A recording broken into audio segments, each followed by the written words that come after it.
at the Manchester Arena. Guys, we have a friend in the building. He goes by the name of Ryan O'Fay. Can you give a warm welcome to Ryan O'Fay? Come on, come on, come on, Manchester. Give God a good shout of praise. There's nobody like him. No matter where we look, no matter where we search, we've been high and low, still we found nobody like him. Nobody compares to him. There's nobody as great as him. Can you lift that praise?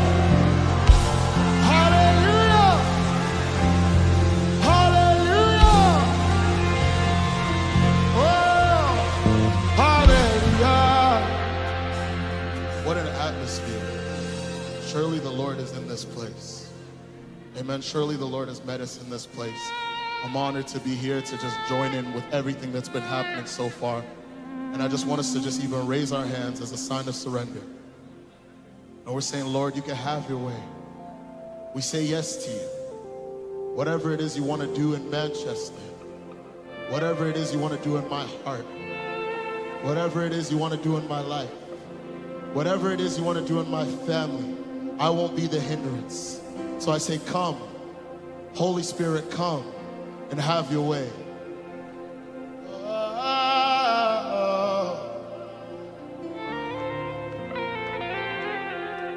No restriction, Father, you are welcome. We say yes, Lord, yes. Our songs are rising in your direction. We say yes, Lord, yes. We will wait on you. We will wait on you. Come and move. We say yes to you. Come and move. We say yes to you. Oh, come and move.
more time, can we sing?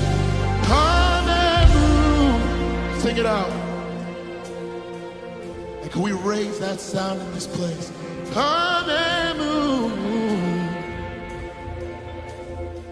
I am surrendered, Lord. Come and move. We say yes to you.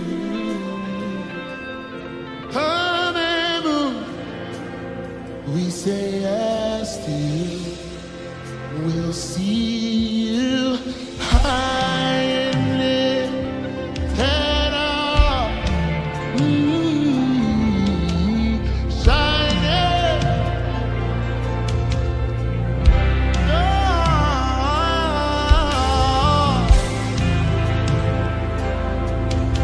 As we say,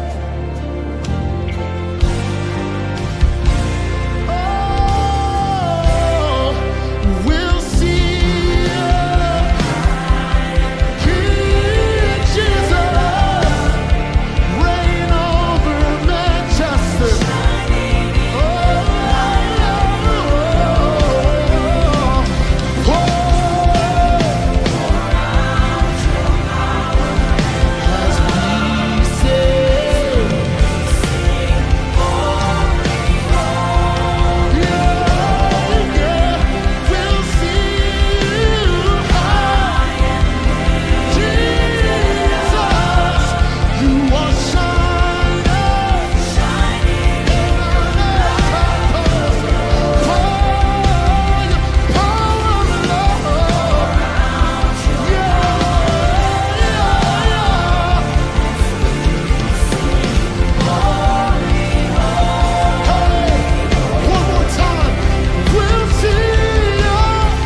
One more time. Yahweh.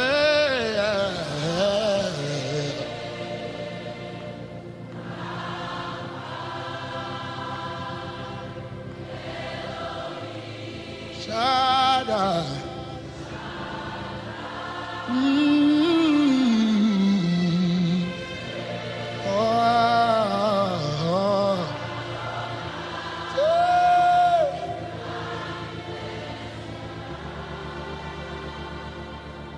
Make yourself known. Make yourself known, oh Lord. Make your power known, oh Lord. Hey, hey, hey, make your glory known, oh Lord. I will be the one you can call on. Oh, you will find me right here at the altar, lifting praise and supplication to the King of glory, because he is worthy, worthy is the Lamb who is slain and seated on the throne. There's no one like the Lord. Oh, elders, creatures bow, give the praise to him and him alone. There's no one like the Lord, worthy is.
We crown you. We crown. We crown you. You can have your rightful place. There is no other idol that can take your place. We speak that over Manchester, but we speak that over our lives. You will be the only God I serve. I'll crown you King of glory. Yeah, yeah, yeah, yes. We crown you King of glory. We crown you King of glory. We crown you King of Ooh. We crown you We crown you King. We crown you King of All hail the King. We crown you King of All hail the King. We crown you King Ooh. We crown you Lord. We crown you King. We crown you King of All hail the King. We crown you King of All hail the King. We crown you King of All hail the King. We crown you Lord. All hail the King. We crown you King of All hail the King. We crown you King of All hail the King. We crown you King of All hail the King. We crown you Lord. All hail the King. Say, all hail the King. Sing out. All hail the King. Ah. Hail the King, Oh, all hail. hail the King, Hail King Jesus. hail the King, Oh, hail the King. we crown you Lord of Lords. We crown you King of glory.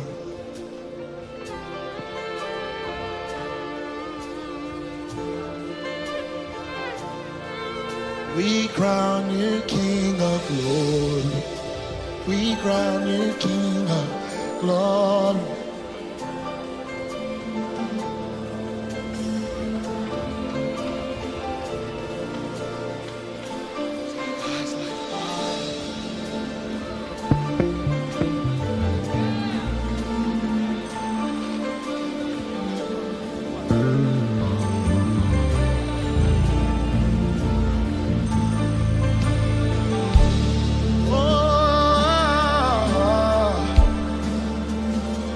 Hail the King, and you Lord of Lords. Worthy is the Lamb who was slain and seated on the throne. There's no one like the Lord. The elders and creatures bow, giving praise to Him and Him alone. There's no one. Say, praise God, praise God, from whom all blessings flow, they flow.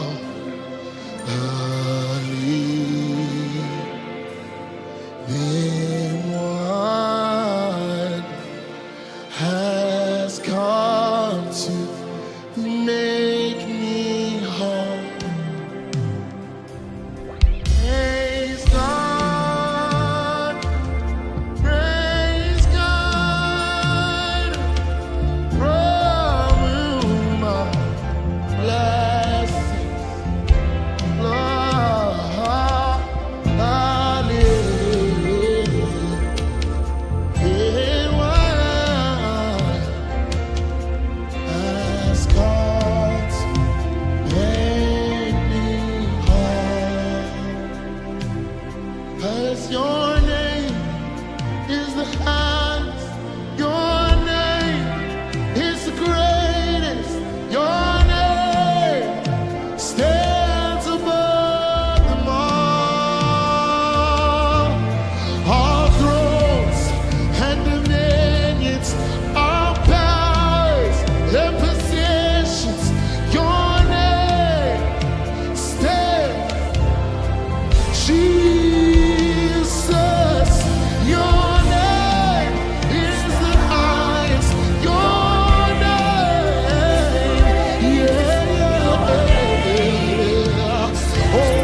hedgehog.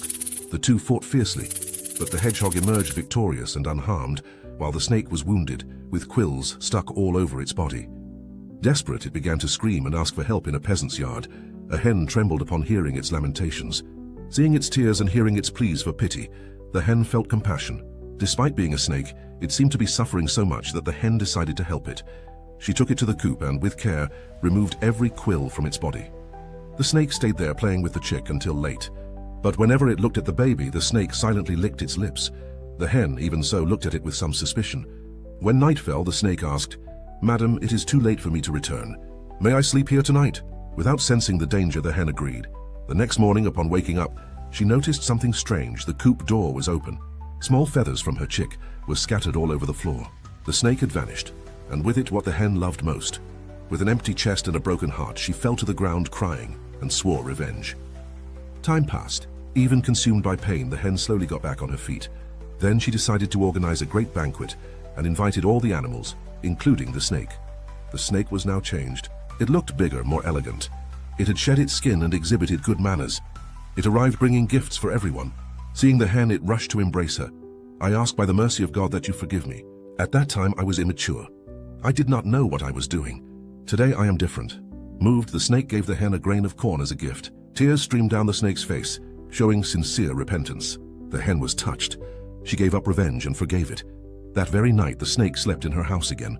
But at dawn, the story repeated itself. The door was open. The snake had left without saying goodbye, and another one of her chicks had disappeared. Only scattered feathers denounced what had happened. The hen fell to the ground in silence. She had proven once again the bitter consequence of trusting someone who had already betrayed her. Never give a snake a second chance. If you are going to forgive, forgive, but never make agreements with it again. Forgiveness is not the same as forgetting.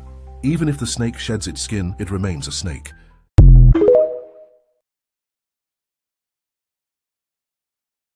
The information provided by the speakers and/or presenter on Facebook and YouTube is for general informational purposes only. All information is provided in good faith.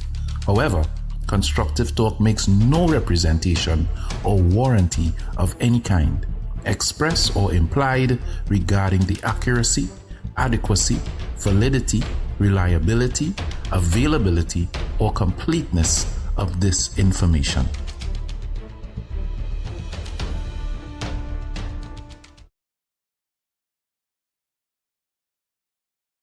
You give your hand to me,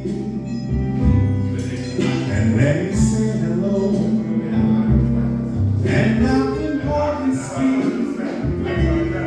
My heart is beating so, and everyone can tell. You think you know me well, you don't know me. Hey guys, I am Nigel O'Connor, a singer for all seasons. I am that voice that moves you for every occasion. I am that voice that celebrates life moments one note at a time. I am Nigel O'Connor. You can contact me at 783-0054 or 754-3154. And oh yes, that's me singing in the background. Apostle Dr. Corey K. Grant. Oh, when the river flows, it will bring every dead thing to life.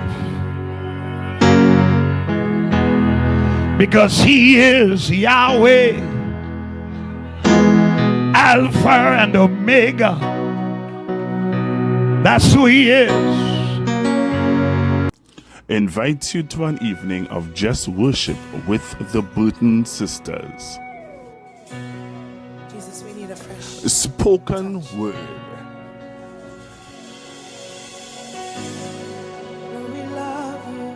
Ministry in dance with Faith Over Fear dance team. Come and be ministered to by several worship teams. An evening of just worship at Life in the Word Prophetic Cathedral at 166 Pointer Pier Road, Fistabella, San Fernando. See you there.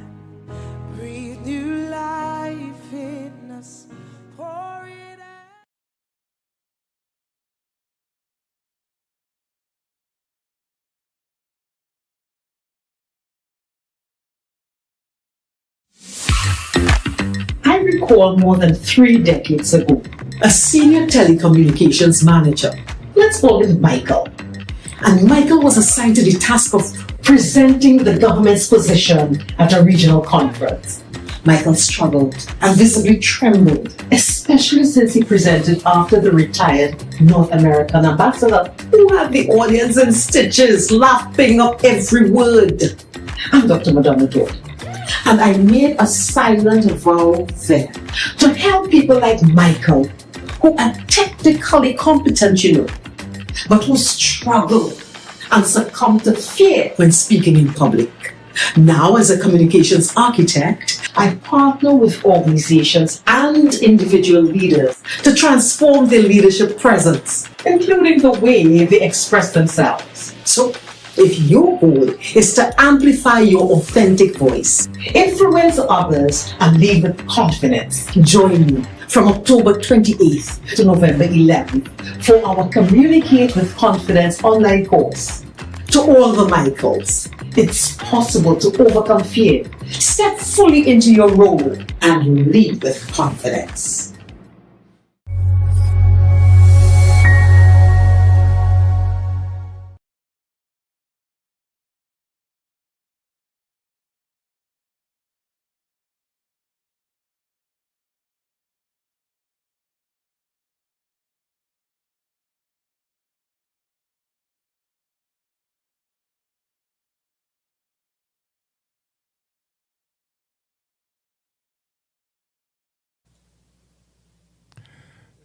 Good evening, everyone. Thank you for being on Constructive Talk with me this evening. This evening, I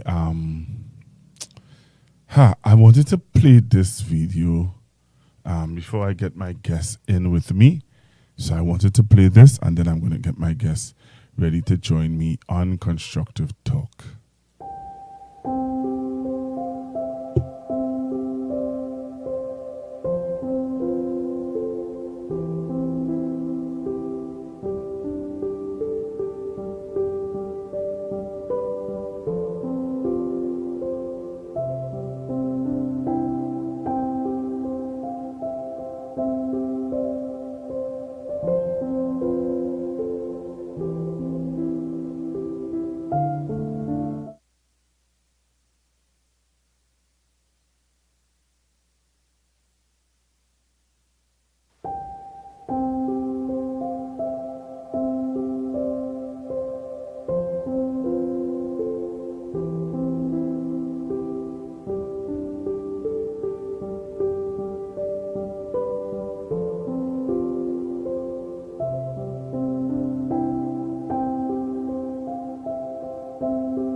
I want to start by reading a quote for you that is trending online now.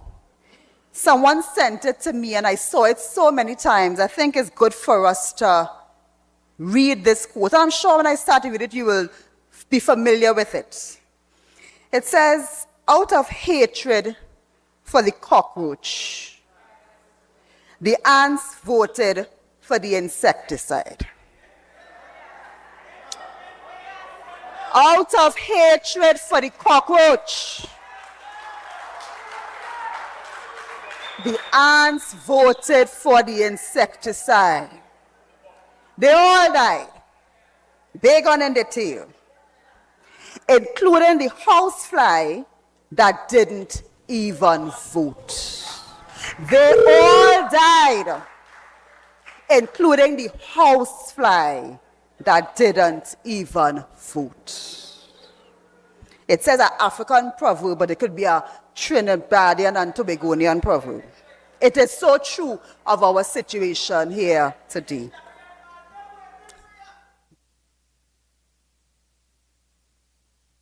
The mouse, looking through a hole in the wall, saw the farm owner and the farmer opening a package. He thought it was food and was delighted.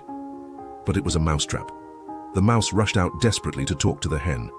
Mrs. Hen, Mrs. Hen. There's a mousetrap on the farm now. We have to do something. How are we going to live with a mousetrap here? The hen replied. Me worry about a mousetrap. That's your problem. You're a mouse, I'm a hen. A mousetrap on the farm doesn't bother me. The mouse lowered his head and went to find the pig. Mr. Pig, Mr. Pig, we have to do something. I saw it. The farmer's wife bought a mousetrap. We need to take action, the pig replied. Me worry about the mousetrap? Who is the mouse on the farm? Is it me or is it you? I am the pig. Look at my size. The mouse lowered his head again and went to find the cow, who was eating grass. Desperate and crying, he said, Mrs. Cow, you are my last hope. The farmer and his wife bought a mousetrap. We have to do something, the cow replied. You interrupt my lunch to talk about a mousetrap. I am a cow. You are the mouse here. The mouse was sad and disappointed. No one wanted to help him. He went to sleep in distress. When night came, the mousetrap caught something. The farmer's wife went there in the dark when she thought the trap had caught a mouse. It had actually caught the tail of a venomous rattlesnake. When she put her hand in the trap, the rattlesnake bit her. The farmer, desperate, took his wife to the hospital, where she stayed for several days. After much treatment, he managed to bring her back home, but she was still feverish. And what is good for someone who is feverish and needs to regain strength? Chicken broth. The farmer remembered the hen. He killed the hen to make chicken soup. Friends and family began visiting the farmer's wife to see how she was doing. Some came out of curiosity, others out of concern. More and more people started arriving. And what do guests like to eat? The farmer looked at the pig and decided to sacrifice it too. But even with all the care, the woman did not make it and eventually passed away. With the wake, the whole town came to offer condolences. Even more people arrived, and the farmer, having no way to feed so many people, sacrificed the cow. What is the moral of the story? When someone in your home has a problem, never say that problem is not yours. Your husband's problem is your problem. Your wife's problem is your problem. The problem of your son, father, or mother is your problem, because a problem that affects one person inside the house, sooner or later, will affect everyone. Matthew 12:25 says, a house divided cannot stand. All right, so I am back with you, and I have my guests with me. This evening, we are going to talk finance. Hello, good evening. Hello. All right, let me make sure.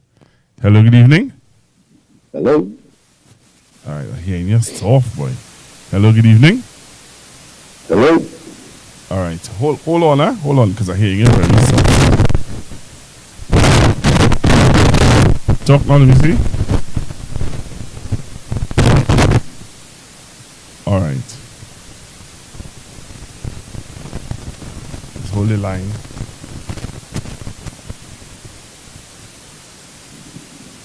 All right, Hello? I'm going to call you back now. All right, so we need to call back my guests. All right, let me call back my guests. See if you can get him on a good line. All right. Because I need to talk to my guest this evening. Because I need you guys to hear what is happening. What's going on in Trinidad and Tobago. All right.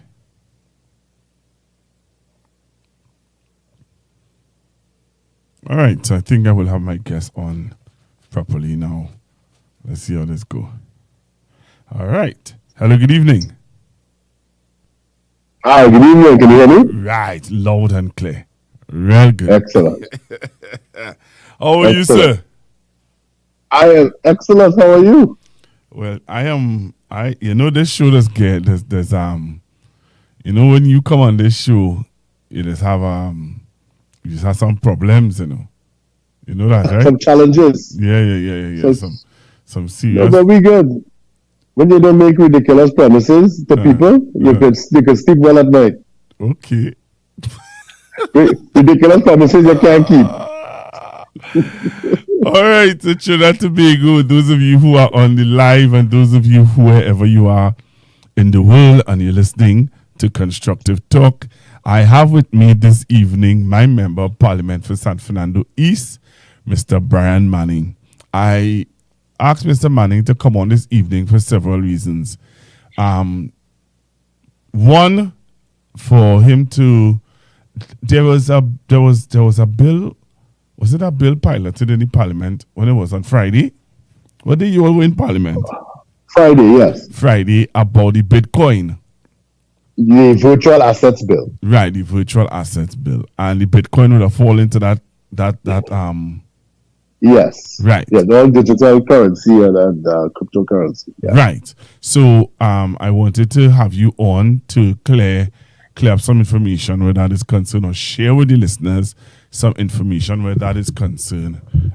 Also, I wanted you to share with us your views on how you see this thing panning out with Miss Felicia and her promises that she would have made.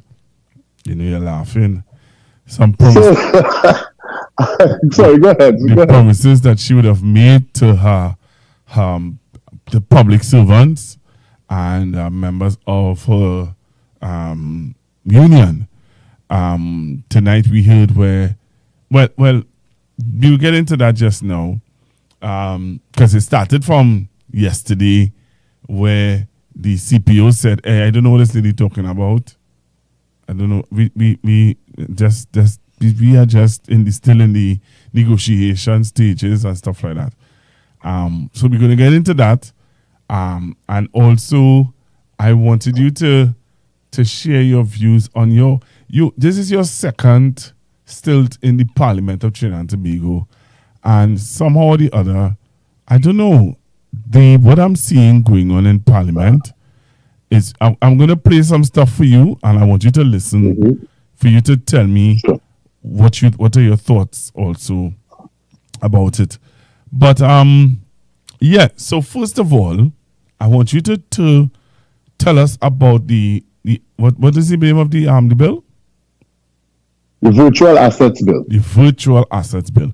Could you share with us a little bit about what is this virtual assets bill, and so that the listeners and they could have a fair understanding of what it's all about?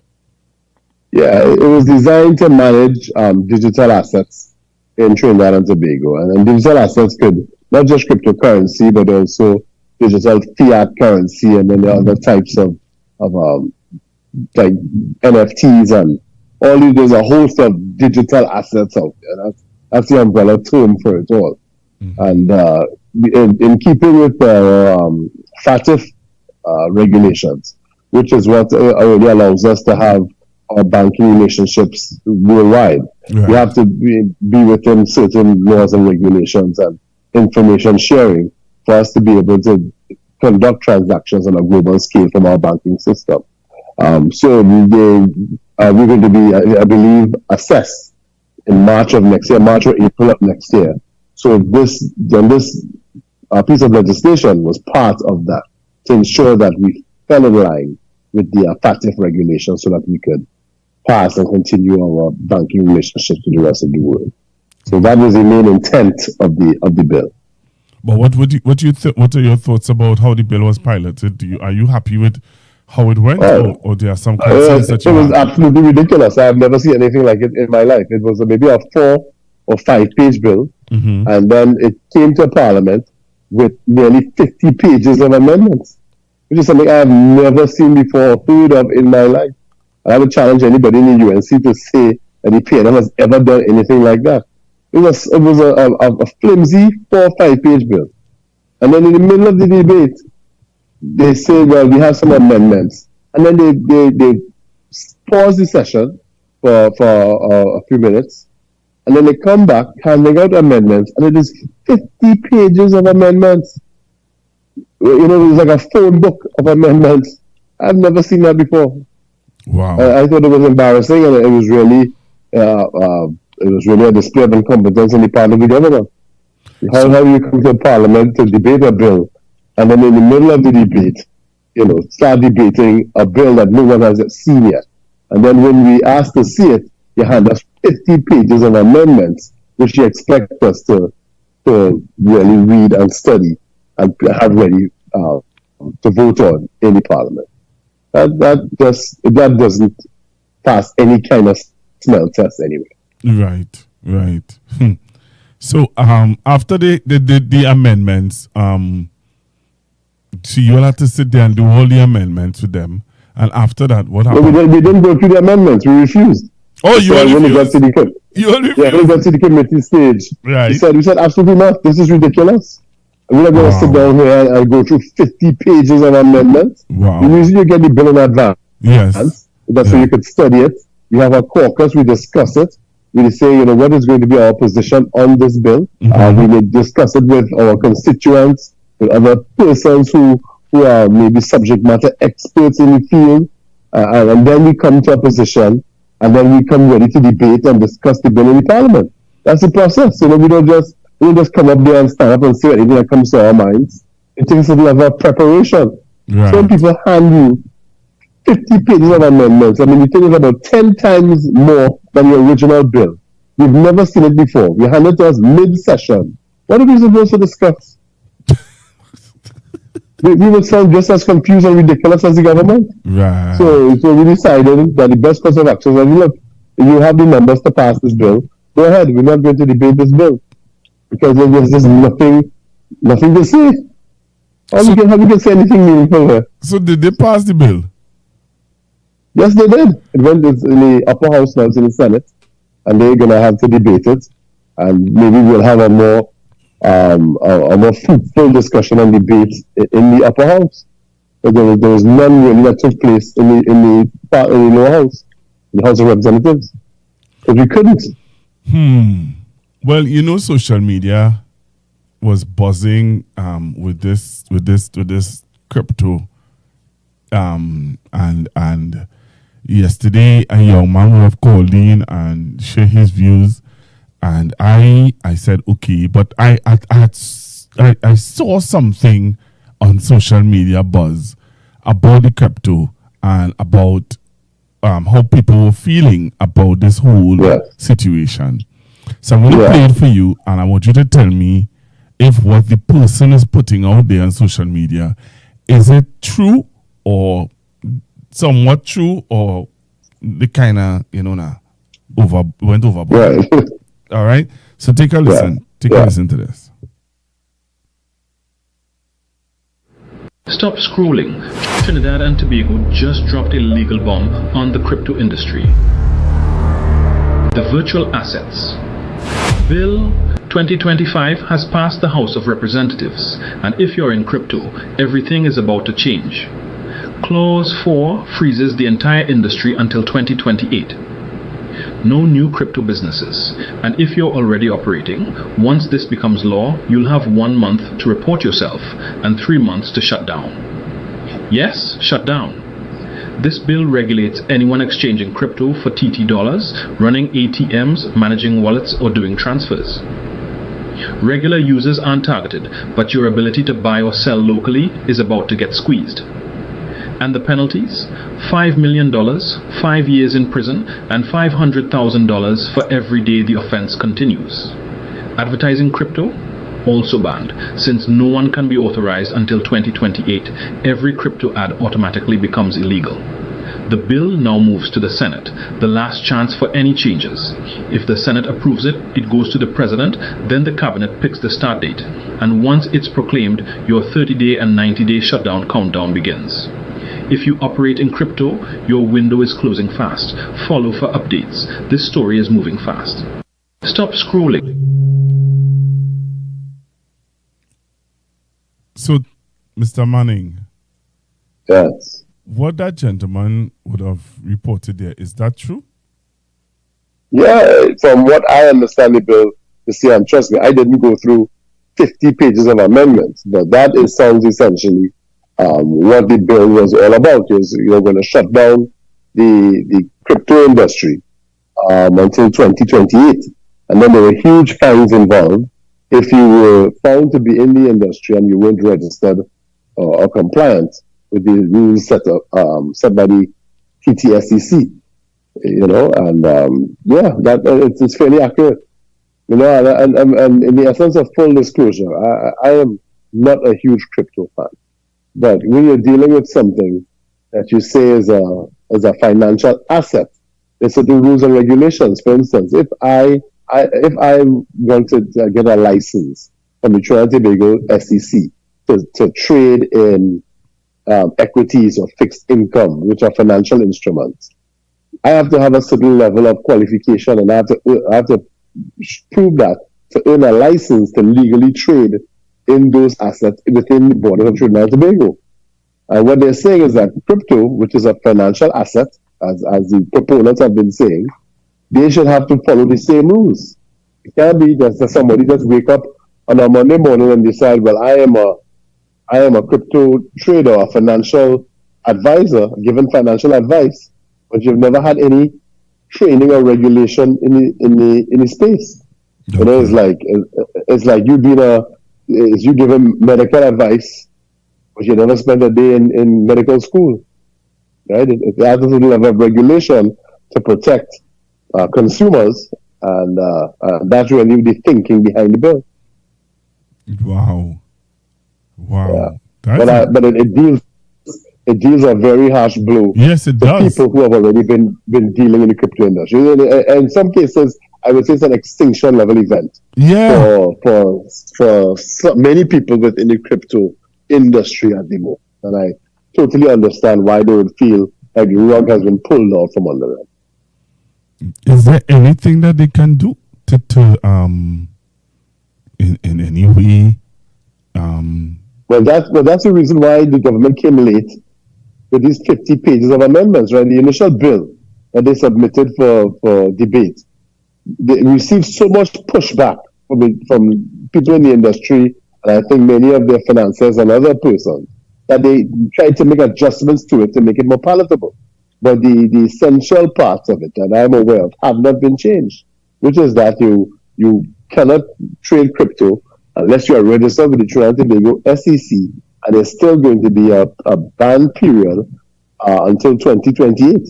And that is what many of the crypto proponents are concerned about. As they would like to know, does that mean we have to liquidate our positions? Do we have to sell the assets that we have so far?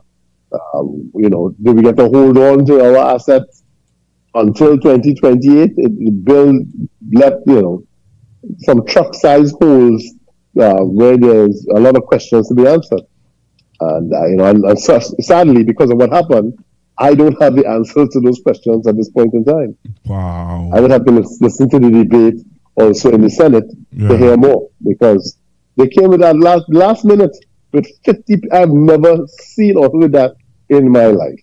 You come with 50 pages of amendments to a 4 or 5 page original bill, and then try to squeeze it past everyone in the House of Representatives. It was shoddy from beginning to end, and does not, of course, offer any confidence to anybody who has been looking on and is interested in this industry. Interesting. So we just have to now wait until the Senate, wait and see what happens in the Senate to know, what's the fate of these people in the crypto industry? Yeah, well, you can take a look at, I think the updated bill may be online at this point in time. You can probably get it from the parliamentary pages. Right. So you can see in detail exactly what's there. But I believe the parts that were upsetting to most persons, as in, the shutdown of the industry for a period of time, I understand that those are still there. So it doesn't offer much solace. Wow. The other thing I wanted you to clarify for some persons, we're seeing where one of the I think it's the chairman of the Republic Bank resign. Yeah. So many people in this country are very concerned about what is going on at our state bank. Yes. Between FCB and Republic Bank. The government has decided to take control of the board at Republic Bank. Mm-hmm. They've always been in control of the board of FCB.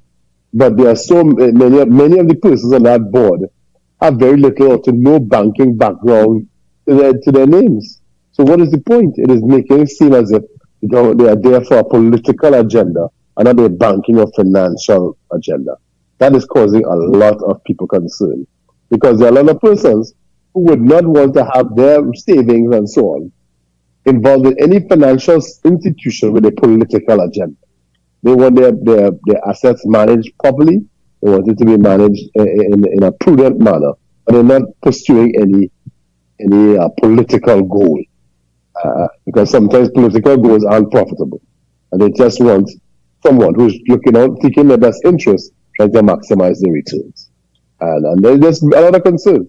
The persons who are thinking about who said to me, they're thinking about taking their money out of state banks and putting it in some of the other private banks because they just do not understand or know what this government has planned for those banks. Why are you stacking the deck and stacking the boards with all of your people?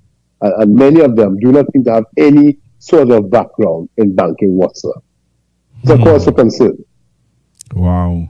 Well, I want to play you the news clip. I don't know if you heard it this evening, or what was said, and concerns, as you rightfully say. Take a listen to this. Sure.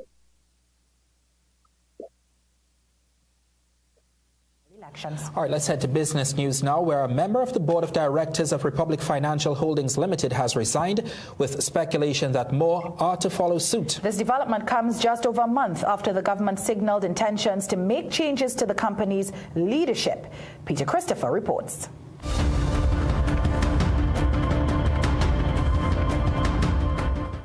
Just over a month after the government signaled intentions to change the leadership of Republic Financial Holdings Limited, one member of the company's board of directors, Senior Counsel Jason Mutu, has resigned. In a notice posted to the Trinidad and Tobago Stock Exchange, it was confirmed that Mutu had resigned from the company's board of directors on Friday, November 21st, 2025. No explanation was given for his resignation. Mutu had become a Republic Financial Holdings board member in 2023. Business Watch was told that other RFHL board members are set to follow suit, with Chairman Vincent Pereira expected to resign from the board at the annual meeting on December 15th, as he has turned 70, while another board member, Christine Thompson, is not expected to offer herself for re-election at that meeting. During the budget presentation on October 13th, Finance Minister Devendranath Tanku said the government would move to install a majority of directors at Republic Bank, having installed new boards at First Citizens Bank and Exim Bank. The government has a 32.6% stake in Republic Bank. Chinese.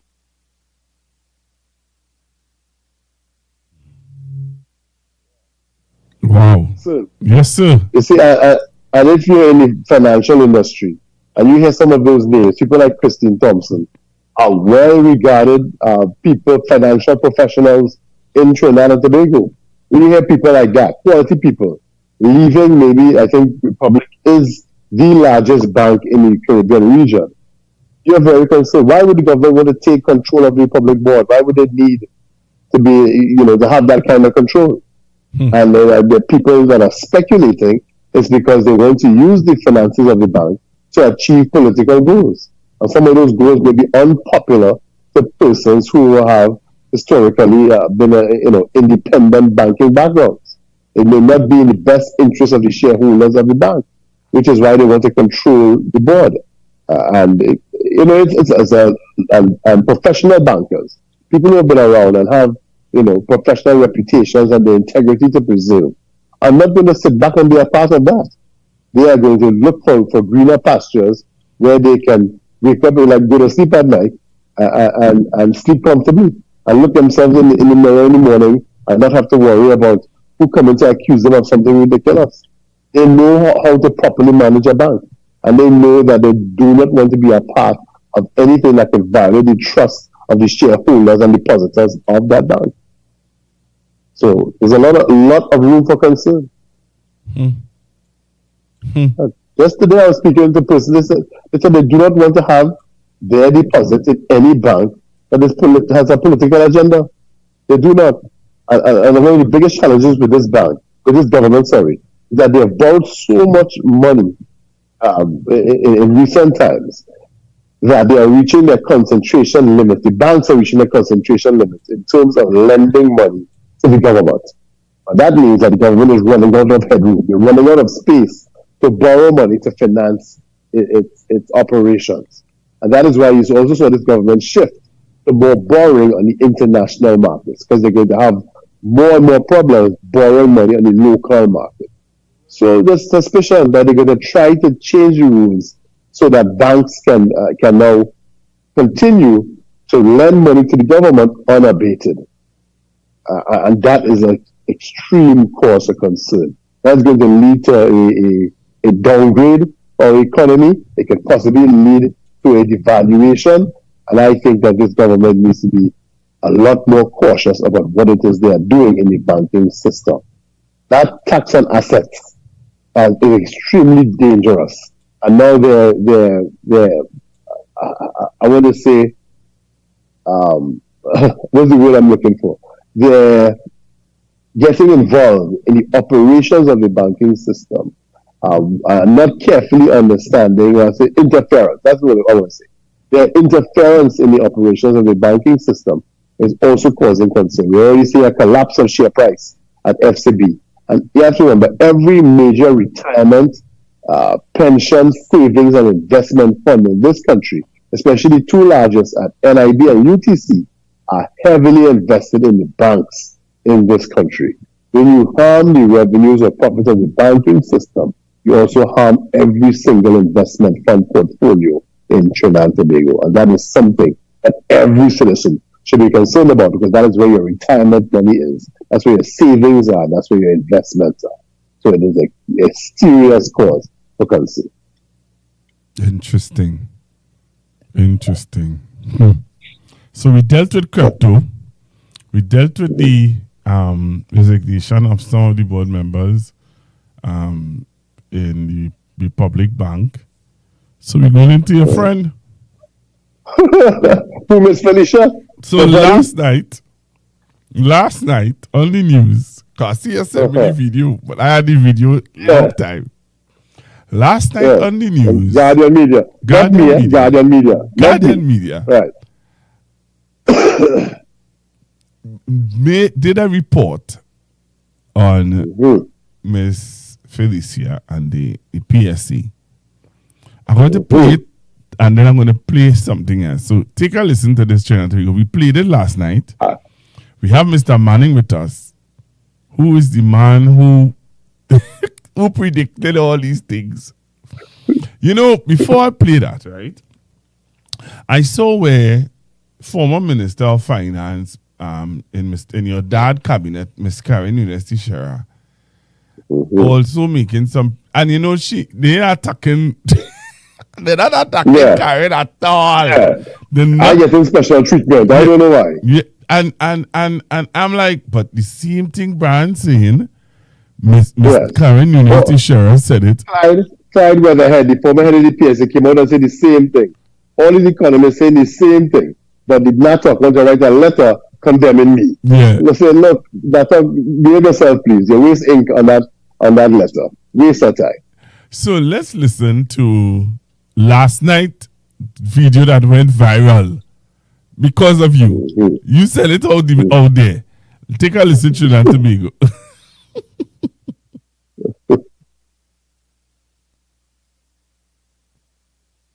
Despite the Public Services Association claiming it received a formal 10% wage increase offer from the Office of the Chief Personnel Officer last Friday, CNC3 News has been reliably informed that no such offer was made. We understand what was given to the PSA was that a 10% offer would be made subject to negotiations. As Akash Samru tells us, the letter given to Thomas and the PSA on Friday did not have the details that normally accompany a formal letter from the CPO.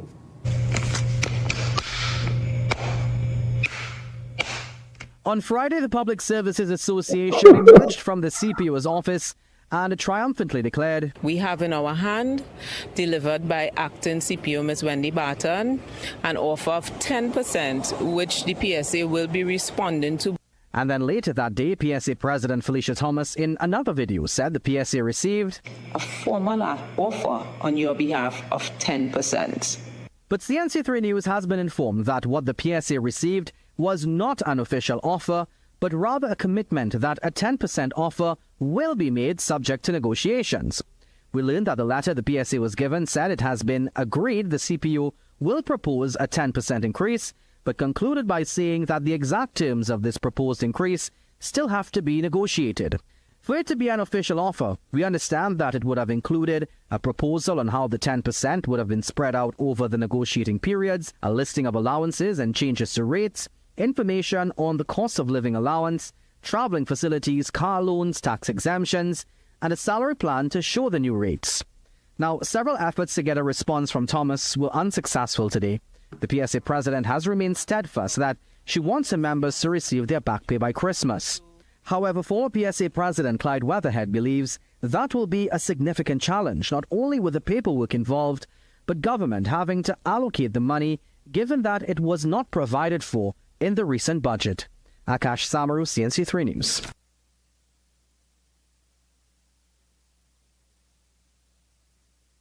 Akash Samaru, CNC3 News.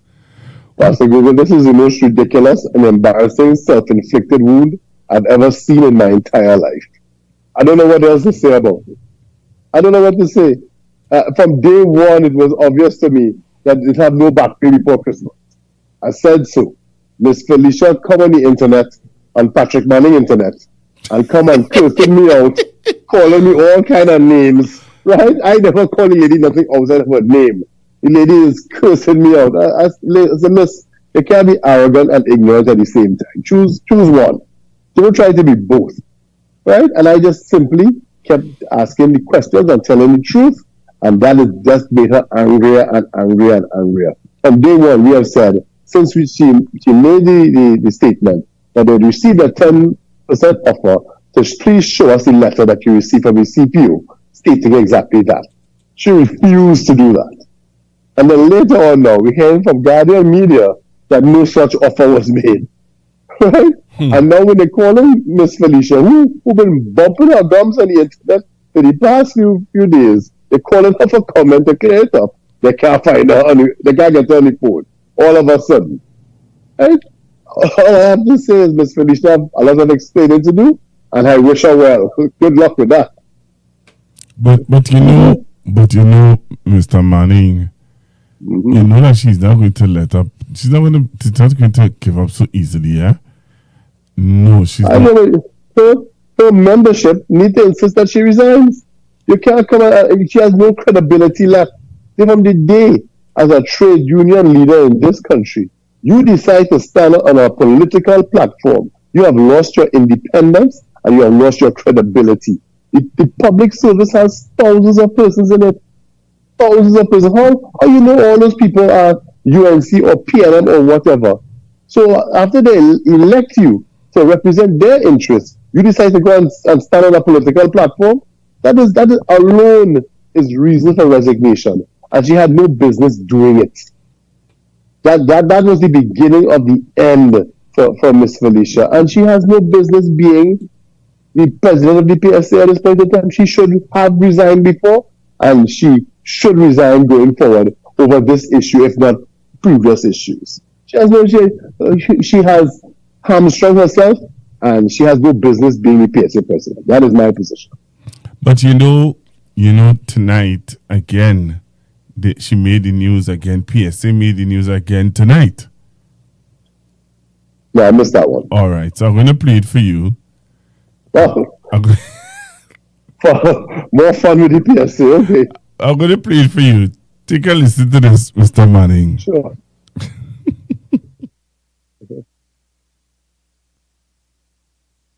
Former Finance Minister Com Imbert says the government will need to return to Parliament for extra funding if it wants to meet the Public Services Association's request to have back pay from the proposed 10% wage increase paid by Christmas. The PSA says it received a 10% offer, but sources say it was only an intention to start negotiations, not a formal deal. CNC3 News has not been able to reach Thomas for a comment for several days. Thomas has made an ambitious promise to public servants to sort out negotiations in time for Christmas. During today's opposition news briefing, Imbert did not want to comment on the feasibility of the timeline given by Thomas, but said since there was no budgetary allocation for the back pay, the government will have to come to Parliament for the additional funds. Now they could do something unusual some might even say irregular, and use money allocated for something else to pay it. But that would be quite dangerous, because if they do that, then they would have to replenish wherever they got that money from, and they will have to come to the Parliament and do a second budget for 2026. So if it is to be paid, there has to be a second budget for 2026. Just last week. You heard that? You really think the government want to come to Parliament again to pass a second budget and embarrass themselves just to make Miss Felicia look good? That's not going to happen. They're not going to do that just to save Miss Felicia from her own mouth. They're going to have a second budget. I mean, come on. We said this from the very beginning. For that money to be allocated, they have to come back to Parliament, and to pay public servants 10% back pay. It's about $10 billion. The entire budget was about, what was the number that it was? It was 53 billion, I think it was. I mean, that's a fifth of the entire budget. Where are you going to move that money from? But there are some people who saying that if because of how they closed down CPEP, they closed down URP, is it that they can get the money from that? That 10 billion, CPEP and URP won't pay $10 billion annually. That you pay public service 10%. It will be 10 billion lump sum, and then $1 billion a year in additional recurrent expenditure. So it's massive amounts of money. And that is why it never made sense, and that's why the previous government never committed to anything that ridiculous, because it did not make any sense. And that is what we were saying. I mean, the previous government had discussions with the PSA and all the trade unions, and most of the other trade unions accepted what was being offered. The PSA, because of its political alignment with the UNC, decided not to accept anything that was being offered by the previous government. And that was to the detriment of public servants. If you listen to my budget contribution, this government seems to be determined, yes, to keep its promise to public servants, but they may do so at the cost and expense of everyone else. And that is dangerous. If we decide to do that, we could see a downgrade. And if there's a downgrade or devaluation, there's going to be a right sizing of the public service. Once you have to borrow money from the IMF, one of the first things they're going to ask you to do is to downsize your public service, because it reduces your costs. And that is going to lead to unemployment of public servants in this country. And I don't know if enough public servants are aware of that, or if they see that coming. It's a distinct possibility. There's something called a Pyrrhic victory, where you could have won, but you're still lost. So I would be very careful going forward, and they need to learn a hard lesson from CPEP and URP workers, that this government is not afraid to put people on the breadline. Clearly they're not. So I say what I say. Let's see what happens. But we're seeing what's happening with HGC also. We saw what's happening with HGC. Across the public service. And HGC, that happened with HGC last week. And I am still watching and seeing, but here what concerns me, Mr. Manning, though, I find people are very tolerant of what is happening. I don't think it's tolerant. I think other people are embarrassed. They're embarrassed because they know they went and voted for this government, and the same government that they voted for is shafting them at this point in time. This government already lost its mandate. I tell them, don't be fooled by overwhelming numbers in the parliament, because a lot of people that they have already fallen out of favor with in this society and in this electorate. This is not what people voted for. It is not. They didn't vote to put the whole URP and CPEP on the breadline. That is not what this government promised. They didn't say that, did they? I remember that in their campaign, on their campaign trail. No, they didn't. So a lot of them will be embarrassed. And then they're going to come to Parliament when this week we have the Stand Your Ground legislation. Right, that is what I want to ask you about.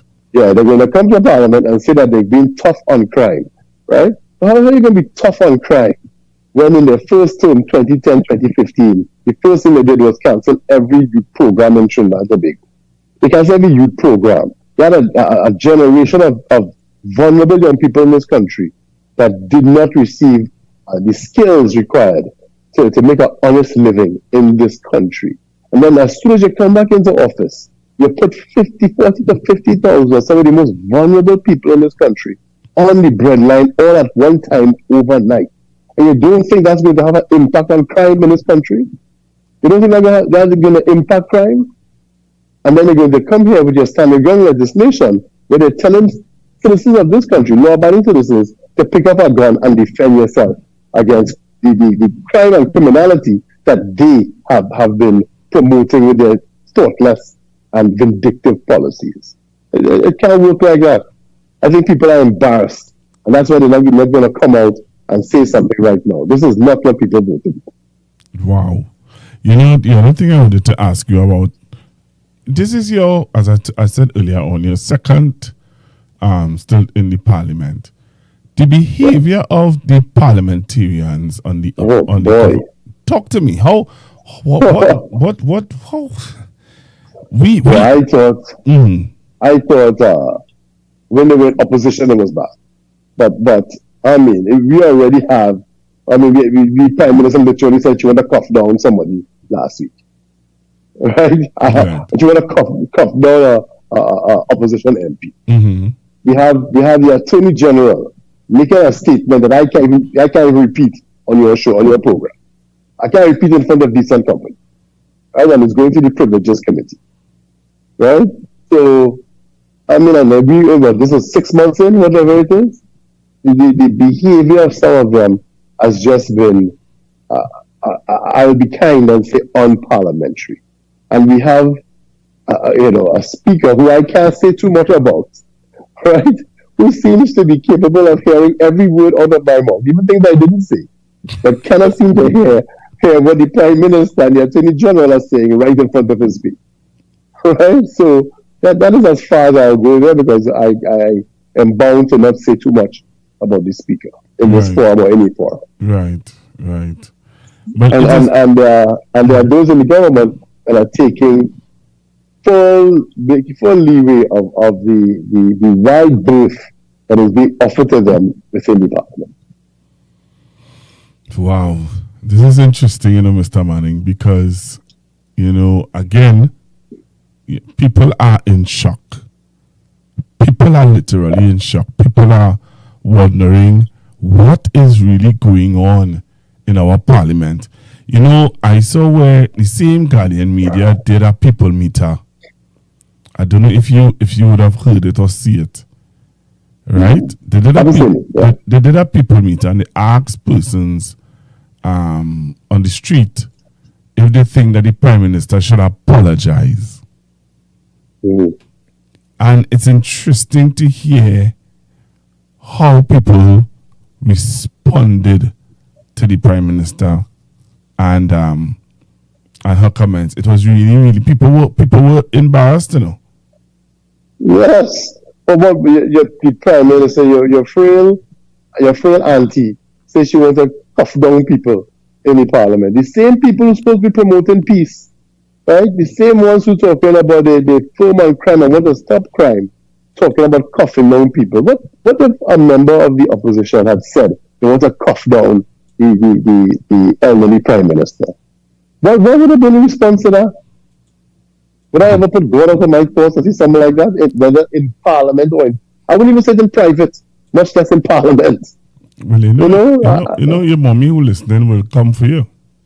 No, that phone will ring for sure. I'm not taking all that buff for saying something so crazy. Once you know that you're getting buff. Yeah, I'm not taking that buff. I behave in myself. And it's amazing. It's really, really amazing. And again, I as I said to you earlier on, you wonder how Trinidadians are so tolerant. You say embarrassed, but it is very unfortunate. We don't have a history of social unrest. We've had our incidents where we don't have riots and we don't have people,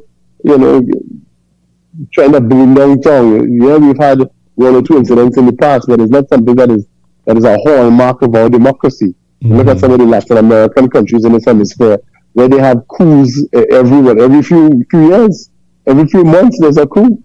You know, it's somewhere in Latin America. And we do not have that kind of history, and I think it's really a compliment to our temperament as a people, that we believe and trust in the democratic process. You know, but there are peaceful ways to protest and to stand up to a government and say enough is enough. And I think we're getting to a point where people are ready to tell this government that enough is enough. This is not what they voted for. I hear you, Mr. Manning. You see your partner going to St. Lucia? My partner, sir? So I do not associate with people who want to get involved in other people's elections.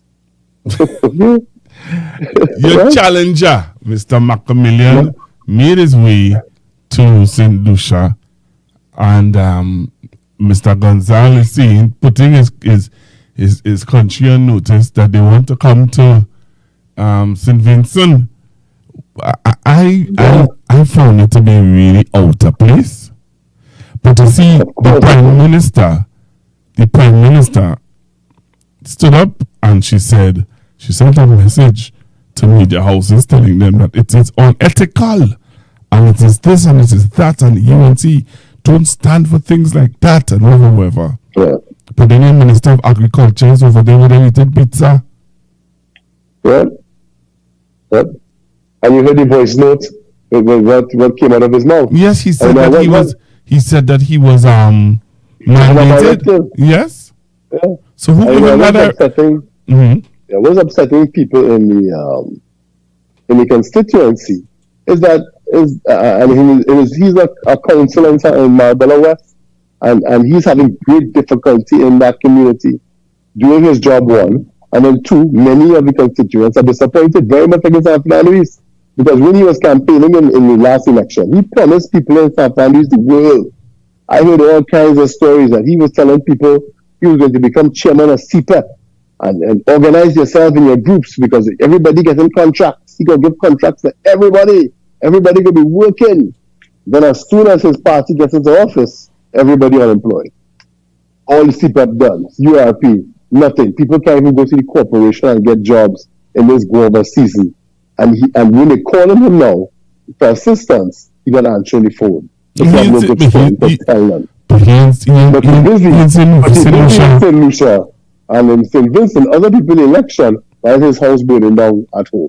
So because I saw somebody put up a video where there was garbage on the streets, and people asking, where's the councillor? Yep. Who can we turn to? Yep. You're ED filthy, but you and other people in elections. You make promises to people that you can't keep, and you're not answering your phone. But when they call in to Lucia and Vincent, you're all of a sudden your phone working. Okay, well, good luck. Good luck walking through past San Fernando East and Marbella West. Going forward. Because there are parts of San Fernando East, I can tell you, don't want to see any part of him ever again. Wow. So at least I'll tell people straight. I'll tell them the truth about what is going on. And sometimes people are unhappy to hear the truth. But I have never told people anything that I knew to not be true. And I simply never overpromise and tell people what kind of crazy that I going to, I will always say that, Lord, I commit myself to do my best to try to assist you as much as I can. I'll reach out to the relevant agencies. I'll speak to the person in charge. I'll call whoever and try to get things done. But I have never gone into the constituency and sell people a dream that I'm going to give everybody contracts, that everybody will be working and all of that. That is not in my ambit, And then the biggest challenge I have had in San Fernando East, the people don't measure me against the UNC or even measure me against the PNM. They measure me against Patrick Manning. Yeah. And I have to consistently remind people that Patrick Manning was the Prime Minister of Trinidad and Tobago. He had resources at his disposal that I simply did not have. And I was finding my way as a new MP, and I will continue to do everything I can to try to assist as many people as I can within the constituency. But what I am not going to do is lie to people and promise them the sun, moon, and stars when I know that I'm not capable of delivering it. And you know, there are some people who will be very upset at you for saying that, eh? Because they believe that I am not going to lie to anybody. Because there are some people who believe that politics is about fooling people, lying to people, and getting your own way. Let me tell them what my father told me. He said to me that there's life after politics, and that whether your career ends today or 44 years from now, you should be able to walk the streets of this country with your head up. Right? And there are many former politicians in this town that cannot say they could do that. I give a guarantee that when I finish with this politics, whenever that is, I and my children will be able to walk this street and feel proud of the work that we have done. I am not here to lie to anybody. Wow. I hear you, Mr. Manning. I hear you. So we have discussed, we discussed this evening with Mr. Manning the crypto issue. We discussed Miss Felicia and her shenanigans and her games that she's playing. And Guardian Media saying that the lady not telling the truth. I don't know how they could be saying these things about Miss Felicia. That is not nice.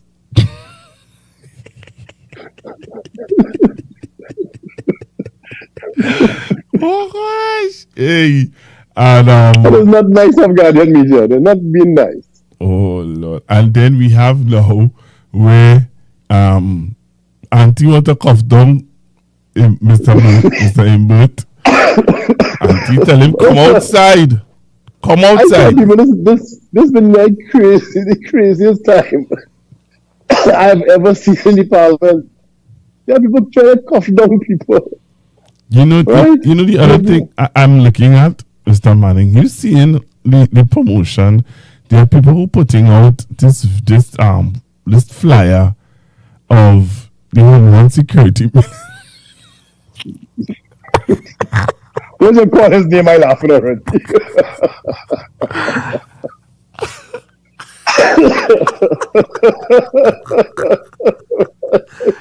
Oh yeah, why are they doing me this? Why are they doing me this? So they put out a flyer of the Homeland Security Minister, Mr. Roger Alexander, piloting the bill tomorrow. No, let me be real that he piloted that bill, or is that Khadija piloted that bill, or You see, you, Mr. Pastor Google, you guys are very mean. I'm not a mean person. I'm very nice. Okay? So, our good friend from Tuna Prudence is going to come tomorrow, and he's going to pilot this bill. You remember? And do an excellent job. You remember when he was trying to, when he brought the commissioner, he brought is that bill? To debate about the commissioner. Yes, the commissioner, yes. I recall, so I was there. It was a very challenging time for all involved. Trust me, it was a cringe-worthy moment. And trust me, in all seriousness, right? In the parliament for the first time, it was a very, very, you're scared. I don't do it denying it. I know I was afraid. So I've watched the parliament on TV for most of my life. I've seen debates. I've seen my father debate, and it was always a dream to one day debate in the parliament. Right. And I trust you. My first week there, they asked me to give a Independence Day greeting, which was like a few seconds, like a minute long. And when I opened my mouth, I swear I couldn't hear my voice. Wow. It's really a nerve-wracking experience. It's difficult. And he was new to the chamber. He doesn't come from a profession where he has to really stand and speak like that. And even if he did, who has to stand and speak for 45 minutes at a time? It's difficult. Unless you're a trial lawyer, a trial attorney. They have an advantage in terms of debating in the parliament, because that's what they do for a living. But if you come from outside of that arena, it is a nerve-wracking experience. is to stand and speak coherently for 45, 60 minutes. It's not an easy task. So I empathize with his challenges early on in his term in office. So you think he's going to do a fantastic? The way how they're advertising it. I think he's going to do the best he can. Okay, I'm not saying anything bad about the man. He's going to do the best he can. Okay, let's wait and see. Listen to me. What time is Parliament on Friday? What is Wednesday? 1:30. What's tomorrow? 1:30 p.m. Tomorrow, sir. I am going to be locked on. And I'm going to. I think many people in this country will be locked on tomorrow watching that debate. Yeah. Because I think what I would do, I will tape you. I will cut what you're seeing here, and then I'll put as he is doing what he has to do. I'm gonna just put him right after. So here what I'll do. I will take the nice things that you just said, and then I will put a few minutes later. And then I'll put him on and say, Brian, you really hoped for the best, but apparently it didn't work. It didn't work. Remember, he's going to do the best he can, and I'm sure he's done exactly what he's going to do. Okay. I don't think he's going to do it. I'm not going any further than that. I don't think he's going to do it, though. I think Mr. Sturge is going to be there to assist him. And I also believe that Khadijah is going to be right there also, spurring him on. Well, we'll see. In a new parliamentarians are allowed to read from a document, right? And but I know he was reading from a document previously, and he had some challenges. Right. So it's a nerve-wracking experience. That's what you keep saying. The entire country. No, trust me. I have previously in my professional life, I would have spoken at events, spoken at meetings, conferences, and whatever. But I had never stood up and spoke for 45, 60 minutes straight. Mr. Money. It was challenging. Listen to this, Mr. Money. I totally accept what you're saying. I understand what you're saying, but I want you to listen to this, right? Mr. Money, Mr. Alexander, when he was doing the what was you all doing for the budget, the committee, the finance committee, the standing finance committee. Standing finance committee. He would have made some statements. Yes. Right? I recall. He made some statements. A reporter met him and she asked him, Mr. Alexander, you have been making statements that have some people worried about, how you evaluate things. If I eat a banana, will you see it? Yeah, you see it. It doesn't help your cause when you make statements like that. When you're blowing in a bag, it hard. Thank you. Yeah, when you make people to have sympathy for you when you do things like that. When you make a statement like, lawyers have been drinking milk from their own cows. Now, the first time I heard it, I called my father, who's a lawyer. I said, right? You see? I said, Dad, explain to me how you guys are drinking milk from your own cow.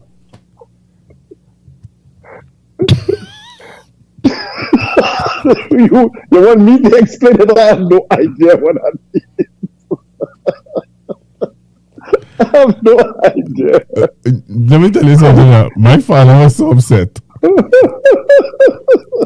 My father was so upset. When you say that, it makes it hard for people to show you empathy and sympathy. And I think remember, we used to really tone it down a bit and to think a bit more before he makes some of these outrageous comments. He said that he does it. He said that he does it to provoke you guys. So when the young lady, he said when the young lady asked him about the 24 months and the thing, he said, "You really think I don't know the answer? You really think I didn't know the answer?" But Mr. Alexander, you sounded as though you really did not know the answer. It is speaker. Do I sound provoked? Do I sound provoked to you? Is the speaker of the house who saved him? If that was his goal, he's failing miserably. I am not provoked in the least, so he should stop. But I hear you. I hear your reasoning, and I hear your how to put it. I hear how you try to be understanding, which is fair enough. I'm just saying, it's not easy. It's not easy to stand in front of the entire country and speak on a topic and be coherent and sound like you know what you're talking about. Right. All of a sudden, words that you used to use on a daily basis, all of a sudden you can't remember them. Wow. So it's really, for me, it was really about nerves. You have to develop a certain level of confidence. And that only comes with experience. After you speak on several matters, then all of a sudden you become a bit more confident in speaking. And you have to know the subject matter fairly well also. So it comes with time. Okay. All right. You have been meeting your constituents since after the general election. How has that been going? Since before, every Thursday afternoon, if I'm in the country, I will be at my office hours on number 10 Navid Road, and office hours begin at 1:30, and we stay until we see everyone that's available, and it's working hours in San Fernando East. That's a tradition started by my father almost 50 years ago, and it's one that we are going to maintain in San Fernando East. I, as the MP, if I'm in the country, and it's not an emergency, I will be in office hours every Thursday afternoon. Beautiful. How has the people been responding to you? Especially, I know that there are a lot of constituents who have been coming with issues where CPEP, they're unemployed, where CPEP is concerned also. Yes, sadly, it's been very miserable. It's been a very miserable time, to be honest, because there are a lot of people that are simply unemployed. They are unemployed, and then usually if somebody comes to me and they're seeking employment, there's CPEP, there's URP, there's opportunity at the corporation. I can sign a letter for them, to assist them to go see someone. I can send a letter to a state agency. Please assist this one, please assist that one. Where do I send people now who are in a certain skill bracket? Where do they go for assistance if they can't find work? There's no state program, and that's why I was totally shocked and amazed when during the Standing Finance Committee, when they said they were going to close CPEP, I said, okay. I think to myself that they're going to bring it back under some other name or whatever. And I was totally shocked when they did nothing of the sort. They just shut down the program. They left all of these vulnerable people to fend for themselves, and they couldn't care less. And then they think that will not contribute to the crime in Trinidad and Tobago. And I'm telling you, a lot of CPEP employees, I don't know if members in the UNC have taken the time to actually go take a look and see who CPEP workers are. They're not ghosts. And a lot of them are unskilled single mothers. You have CPEP teams in some places where only women. Only women. I have had periods in my office hours where there are only single mothers, unskilled single mothers in my waiting area. It's all female. What are many of these vulnerable ladies supposed to do to take care of themselves now? What are they supposed to do? What am I supposed to tell them, to be honest? As a party, we're going to try to come up with ideas and see what we can do, but immediately, there's nothing that we can, and then they cut the budget to a San Fernando City Corporation, so it's not like we can expand corporation work to assist more people. They cut the budgets there too. So what assistance can we offer many of these vulnerable people? You think that's not going to affect the crime rate? Come on. Wow. I'm seeing on Thursday you're all having a Thanksgiving event. Is it this Thursday? This Thursday. I don't think it's this Thursday. Okay. Well, you want to talk about that a little bit? Yeah, in San Fernando East, we have several traditions. One of them is we have a Christmas event. We usually have a Christmas dinner with the entire constituency. all the party groups, all the area managers, all of our party group chair people, friends of the constituency and so on. Usually make it into a big deal.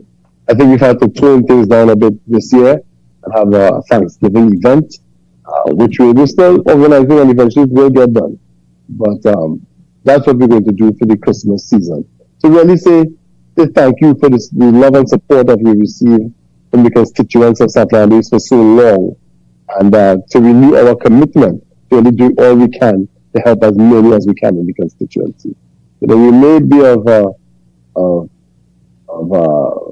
fewer resources these days, but we're never going to stop working to try to make life better for people in St. Andrews. Okay. All right. I was trying to find the while you're talking there, I said I hope you talk long enough so that I could find the the flyer to just see what date I would have seen on it. But yeah, I know that it's something that's coming up. I saw we do a lot of events in St. Andrews. We're still working on manifest, but of course we do things as funding will allow. This economic period in this country has been extremely difficult for a lot of people. So, we do our work, we plan, but we can only do what funding allows within the constituency. So, stay tuned and we'll let everyone know as soon as things are decided upon. Okay, all right. Well, I will. Because when I saw it, I said I wanted to hear what you were coming up with. I know I saw it was a Thursday, and I said, hey. Not this one. I don't think it's this one. That's too soon. Okay, all right. So I'll keep my ears on the ground. As you usually do. I hope you hear about the 10% Mr. Felicia's still looking for. Well, I'm telling people coming before Christmas. Well, I don't know, but and then vex with me for telling the truth. Well, that's your friend, I had to tell my friend. That is your friend. The woman called me every name under the sun. I said, why she vex with me? I don't understand.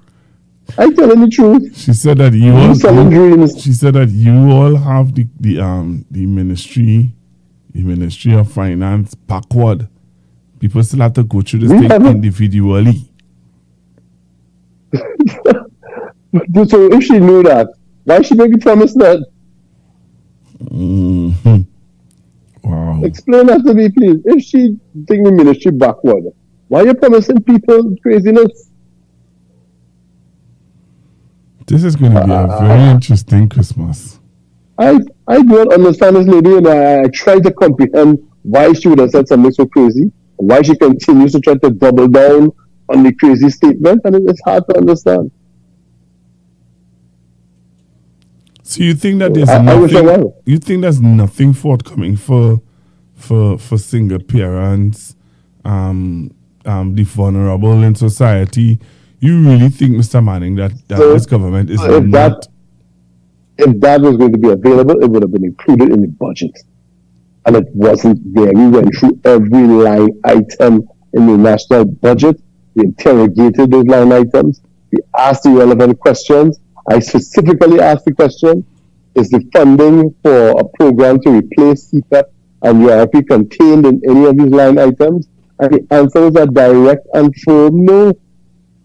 It was no. And that the employment portal for the public service is what they're going to use to try to create more jobs. But many of the people in the CPAP and URP don't qualify for those jobs. And they have to know that. And at the same time, while they put all these people on the breadline, they increase taxes across the board. Electricity, rents. If you're a renter, your rents are going up. And imported items, including food. So food prices are for sure going to go up. They're doing all of that. They're squeezing people at the bottom of the economic ladder here, and then coming to Parliament to say that you're strong on crime. That is nonsense. Well, Mr. Manning, thank you very much for taking time out of your busy schedule to talk to Constructive Talk listeners. On top of that, we're gonna have you back to tell us how the stand your ground laws are going to affect the citizens of Trinidad and Tobago. Well, I mean, like, going over the legislation, and sad to say, every jurisdiction in which this type of legislation has been implemented, they say that the law is designed to protect citizens, or to allow citizens to protect themselves. But in every jurisdiction that has been implemented, you're seeing an increase in murders, an increase in mayhem, an increase in violence. It doesn't do what they are claiming it should do.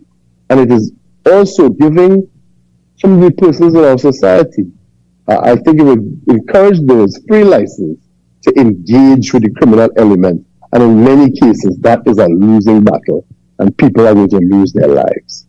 And it's very worrisome and dangerous. Yeah, and you can't look at this legislation in isolation either.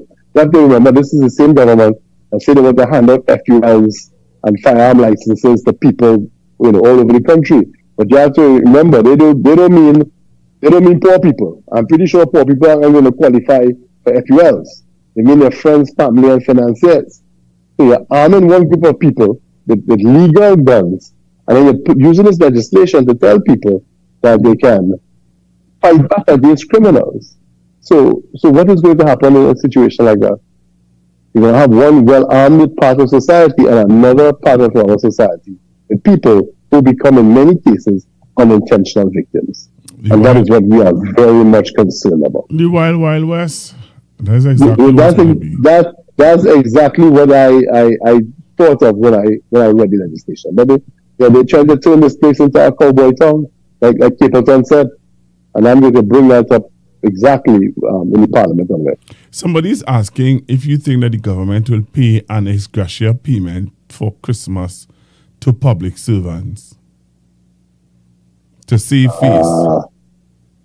They may try to, like they did with the tea and tech workers, and I think they made a COLA payment to someone else also. They may try to make some kind of payment, but as I said, I can't see it being a 10% back pay payment. That is a massive figure. Okay, so you think I can't see where they will get that money from overnight. Okay, so you think that you can see them doing an ex gratia payment? They could possibly arrange some kind of payment. But they still have to come to the parliament to do that. They may try to move around some funds that have already been allocated. Okay. And they may try to do something like that. They may try to do some financial maneuvering, some wizardry. Okay. But it's still going to be extremely difficult. Okay. And it would not be a huge amount either. If it's a huge amount, it definitely has to come to parliament.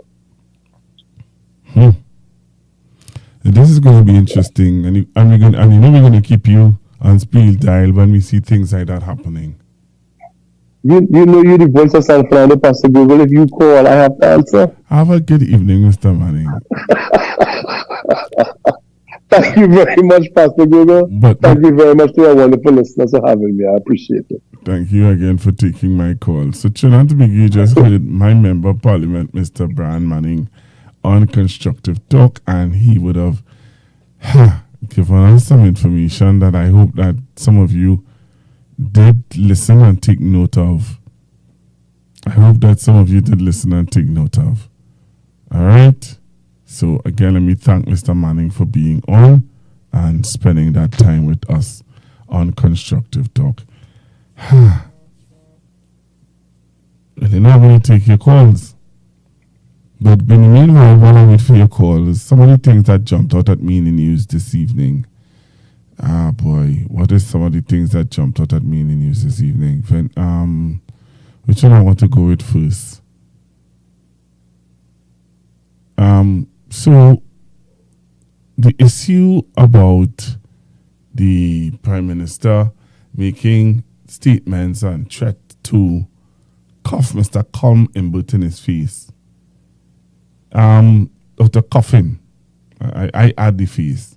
To cuff Mr. Colm Imbert, she tell him come outside. There was a people meter done by Guardian Media. I want you to listen to what they had to say. What the people had to say. Now that brings us to our People Say question. Today we asked, do you think the Prime Minister should apologize for saying she would cuff down Com Imbert in the Parliament? And this is how you responded. The People Say. All our colleagues. So in a way that should set an example for everyone else, basically, and you are the leader, so it all starts with you. Remember, we talk about hitting somebody, some cup in the face or something, and some wrong's gone by there. And was a scene. How she could make a statement like that as the Prime Minister? You must have a little order too. We're wrong with she. Don't raise the rum already, we can't get wrong to buy all kind of thing. She talk as if she buffing up children. He's a big man. He's a politician for so many years. I think she should apologize because that is not becoming of a Prime Minister, in the Parliament especially. If we just resort to violence, then are we any better than, let's say these criminals on the streets? I think it should be taken seriously, but I won't say a threat. I actually like Kamala as our Prime Minister, but the thing she's doing these days is just,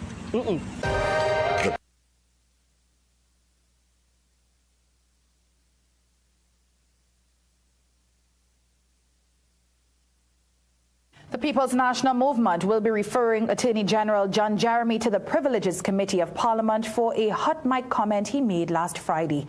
Consideration is also being given for similar action to be taken against the Prime Minister after she threatened to cuff down Com Imbert during that very sitting. But the Prime Minister says the government is ready and urges the PNM to bring it on. At an opposition news briefing today, Chief Whip Marvin Gonzalez said during the sitting the AG was caught on mic telling someone in the House to, quote, hush your mouth while you take your little man. Gonzalez said it is time for the PNM to draw a line, as he claimed Jeremy has a habit of using offensive language in the lower house. And I am fed up of the Attorney General coming to the elected House and disrespecting elected members of Parliament. It is my duty on behalf of the country, not the PNM, on behalf of the country, to ensure that this matter does not go unpunished. Meanwhile, Com Imbert is contemplating similar action against the Prime Minister, who threatened to cuff him down after she said he was provoking her by pointing in her direction. Imbert said he was merely gesturing in her direction because he understood she had called for a division during the vote on the Virtual Assets Bill. Having made a similar request himself, he wanted House Speaker Jagdeo Singh to acknowledge the Prime Minister. So I am there, left hand gesturing towards the Speaker, right hand gesturing towards the Speaker, left hand gesturing towards the Prime Minister, just to assist the Speaker to understand that what I'm telling him is that both I and the Prime Minister wanted a division. And then this whole thing begins. And she went on to say afterwards, come outside, implying that she would cuff me down outside. But in response, Leader of Government Business Barry Padarath said that's not what happened at all. Despite Imbert's constant denial that he had been constantly provoking the Prime Minister in the lead-up to the incident, Padarath remains steadfast that he did. Padarath said his members are not sheep and have a right to defend themselves. He declared that the days for sitting down and remaining quiet are over. Now that brings us to our People Say question. Today we asked, do you think the Prime Minister should apologize for saying she would cuff down Com Imbert in the Parliament? And this is how you responded. The People Say. All our colleagues. So in a way that should set an example for everyone else, basically, and you are the leader, so it all starts with you. Remember, we talk about hitting somebody, some cup in the face or something, and some wrong's gone by there. And was a scene. How she could make a statement like that as the Prime Minister? You must have a little order too. We're wrong with she. Don't raise the rum already, we can't get wrong to buy all kind of thing. She talk as if she buffing up children. He's a big man. He's a politician for so many years. I think she should apologize because that is not becoming of a Prime Minister, in the Parliament especially. If we just resort to violence, then are we any better than, let's say these criminals on the streets? I think it should be taken seriously, but I won't say a threat. I actually like Kamala as our Prime Minister, but the thing she's doing these days is just, So what do you see? What say you on this matter? What say you on this matter? Do you believe that the Prime Minister should apologize, or do you think that, that is a banter? the bantering, and that is how the banter does go down in the parliament, and you just think that, hey, you know what? Forget that. Do you think that they should, do you think that the Prime Minister should apologize for her statements being made to Mr. Imbert? Do you think, yes or no? Do you think that she should apologize to Mr. Imbert statements that was made in the Parliament? Yes or no? Do you think that the Prime Minister should apologize? I'm taking your calls. 464-7003, 464-7003. We're talking about setting an example for the young people of Trinidad and Tobago. The Prime Minister of Trinidad and Tobago should be setting an example to the children of our nation. Do you think that the Prime Minister should apologize for telling a member of Parliament that she will cuff him?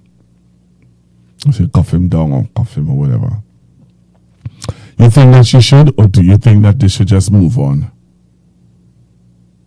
All right, so taking your calls on 464-7003. 464-7003. Hey, breathe. Pressure. Jesus. Baila, by what?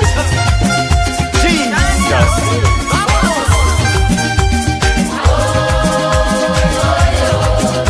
Camila, making me suffer. Camila, making me suffer. I warn all you did not listen to me. You say yellow is the code, so you went and voted for she. But look what's happening now, a good 6 months ain't fast. In every nook and corner. Hello, good evening. Good evening, you hear me? Yes, loud and clear. Yeah. I would say that it is necessary. It is necessary for her to face some consequence for that statement. The thing about it is, you would think that young people not listening. They are. They are. And the irony of it is, just yesterday we had the Youth Parliament in focus. Many years ago, I remember Mr. Pandey made a statement referring to teachers as JAs. I don't know if I'm permitted to say the word. Yeah, I remember when you said that. And I had an 8-year-old niece that asked me one morning, we were chatting on our way to church, and she said, you think the Prime Minister had any right to call teachers JAs? Yeah. 8 years old, she was at the time. I am saying that if nothing happens as a result of this, where do we draw the line? Where do we draw the line? And especially at a time like now, when you found it necessary to put police officers in schools in an attempt to stem the tide of school violence. You are talking violent language. And it usually comes before the actual thing. You're talking violent language. And you are telling me, and add on to it, come outside. And so what you're telling me, that is to be taken as a joke? We have gone long past considering such things as a joke. Because we know we are caught in the throes of our young people out of hand with violence. And for you to try to sanitize that kind of language in the highest seat of lawmaking and so on in the parliament. Come on, where do we draw the line? Something needs to be done about this. It is getting totally out of hand, and it is inexcusable, especially coming from the Prime Minister. This is you know what prime means? Prime. Prime first, the Prime Minister, and you making such pronouncements and want it to just be swept aside? Come on, man, that is ridiculous. Something needs to be done about it because we're just going downhill at a fast rate. It is terrible. We have our young people to consider. And in the midst of all the nonsense that's going on, our young people, and for some reason, the things that are not desirable are the things that they will pick up on faster than anything else. That to me is inexcusable. Thank you very much. That's my view. Thank you very, very much for your call. Continue to take your calls. 464-7003. 464-7003. Do you agree with the people are asking or saying that the Prime Minister should apologize for statements made to an opposition member, Mr. Inwood, telling him about, she will cough him and all these different things. Do you think that she should apologize, or do you think that this, it's just simple banter? Hello, good evening. Good afternoon, Pastor. Good afternoon, Pastor. Good evening. I believe the Prime Minister should apologize. She, along with the AG, they should apologize. Now, first, picture this. Picture a couple of months ago, and Dr. Ali said I had to talk to somebody. Can you imagine the cry on the backlash? So right now we should just look at it as something, oh my God, no. You can't say you have to move, you can't see. And that is unacceptable. You can't come forward and see them thing and that's disappear after and hope it will blow over. It can't blow over. We will not follow you. Yeah, right. Thank you. Hello, good evening. Hello, good evening, sir. Hello, good evening. Hi, good evening, Pastor Google. Yes, do you think any Prime Minister should apologize or not? I believe so, but you know what? I don't should apologize. You know why? Because, this Prime Ministership is a hell of a thing, And I know she needs help for she serves. I said, will you ever see how she walking? I don't want to talk about that, I want to talk about that. She needs help for herself. She will never apologize. And her base is pandering to it. Right? Because you know what they're telling you? Tit for tat. They'll say, well, there's somebody who say, step outside, come outside Parliament, and I will show you. They like to use that as a reference now. So that's the excuse. Okay? Yes, ma'am. So you wouldn't listen to them. So it's a waste of time.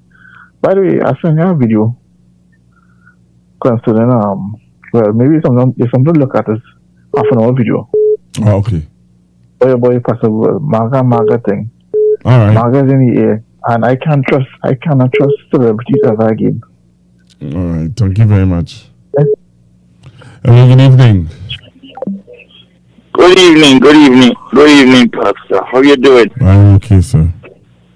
All right, there's your partner from Brooklyn. Long time. I get a chance to come home early tonight. So I'll listen onto your program. Yes, sir. Yeah, with regards to the utterances from the lady Prime Minister, I think it was totally inappropriate. It was disrespectful, and we, the elders, ought to be setting an example. We ought to be exemplars for the younger ones, And it is a bit sad You need to turn television or something in the background. It's very loud. Nah, my cell phone. Yeah. Okay. Yes, it is a bit sad to see that in a time when we should be forging ahead, right, as a nation, that we have to be saddled with this sort of behavior. And we ought to be exemplars for the younger ones coming up, you know? And I would just hope that the honorable lady would do the honorable thing and apologize, not just to Mr. Imbut, but to the nation. You know, we ought to bring back some decorum back to the country. You know, we ought to bring some decorum back to the country. Oh my God. We have been suffering too long for a real sunlight. You know? Hello? Yes, I'm listening to you. Yeah. We have been suffering too long for real sunlight. And I would just ask the goodly lady if she is listening or is someone who is familiar with her, who can, you know, give her some advice, you know, to do the honorable thing. Come in the parliament and apologize to the nation. This is not about Mr. Imbutier, you know? But then again, Pastor, this is what this happen when certain people drink the rum. Don't do that. No. No, sir. Well, yeah, you all hearing, you all listen to the commissioner say out. Well, you're not listening. Pastor, good night, my brother. Pastor, the Prime Minister, she should apologize, but she will not. She feels she will be too big to apologize to Mr. Imbut. And looking at the Prime Minister, she can cough down anybody. She can hardly walk. She's shaky. She can't even raise her hand to hit anybody. Come on. But she should really apologize, but she will not. Alright, so that's a voice note, huh? And I want to urge the listeners and the callers to Constructive Talk. Please, let's remember that we are under a state of emergency and we are seeing what is happening with persons who are sharing their views, and we have to be very careful how we say what we say when we say what we say. Right? So please don't do that. This is something that will get me in problems. Alright? And trust me, they are listening, they are taping, they're screen recording. So don't do that, please. Alright? So again, the views of the caller is not my view. Right? I don't know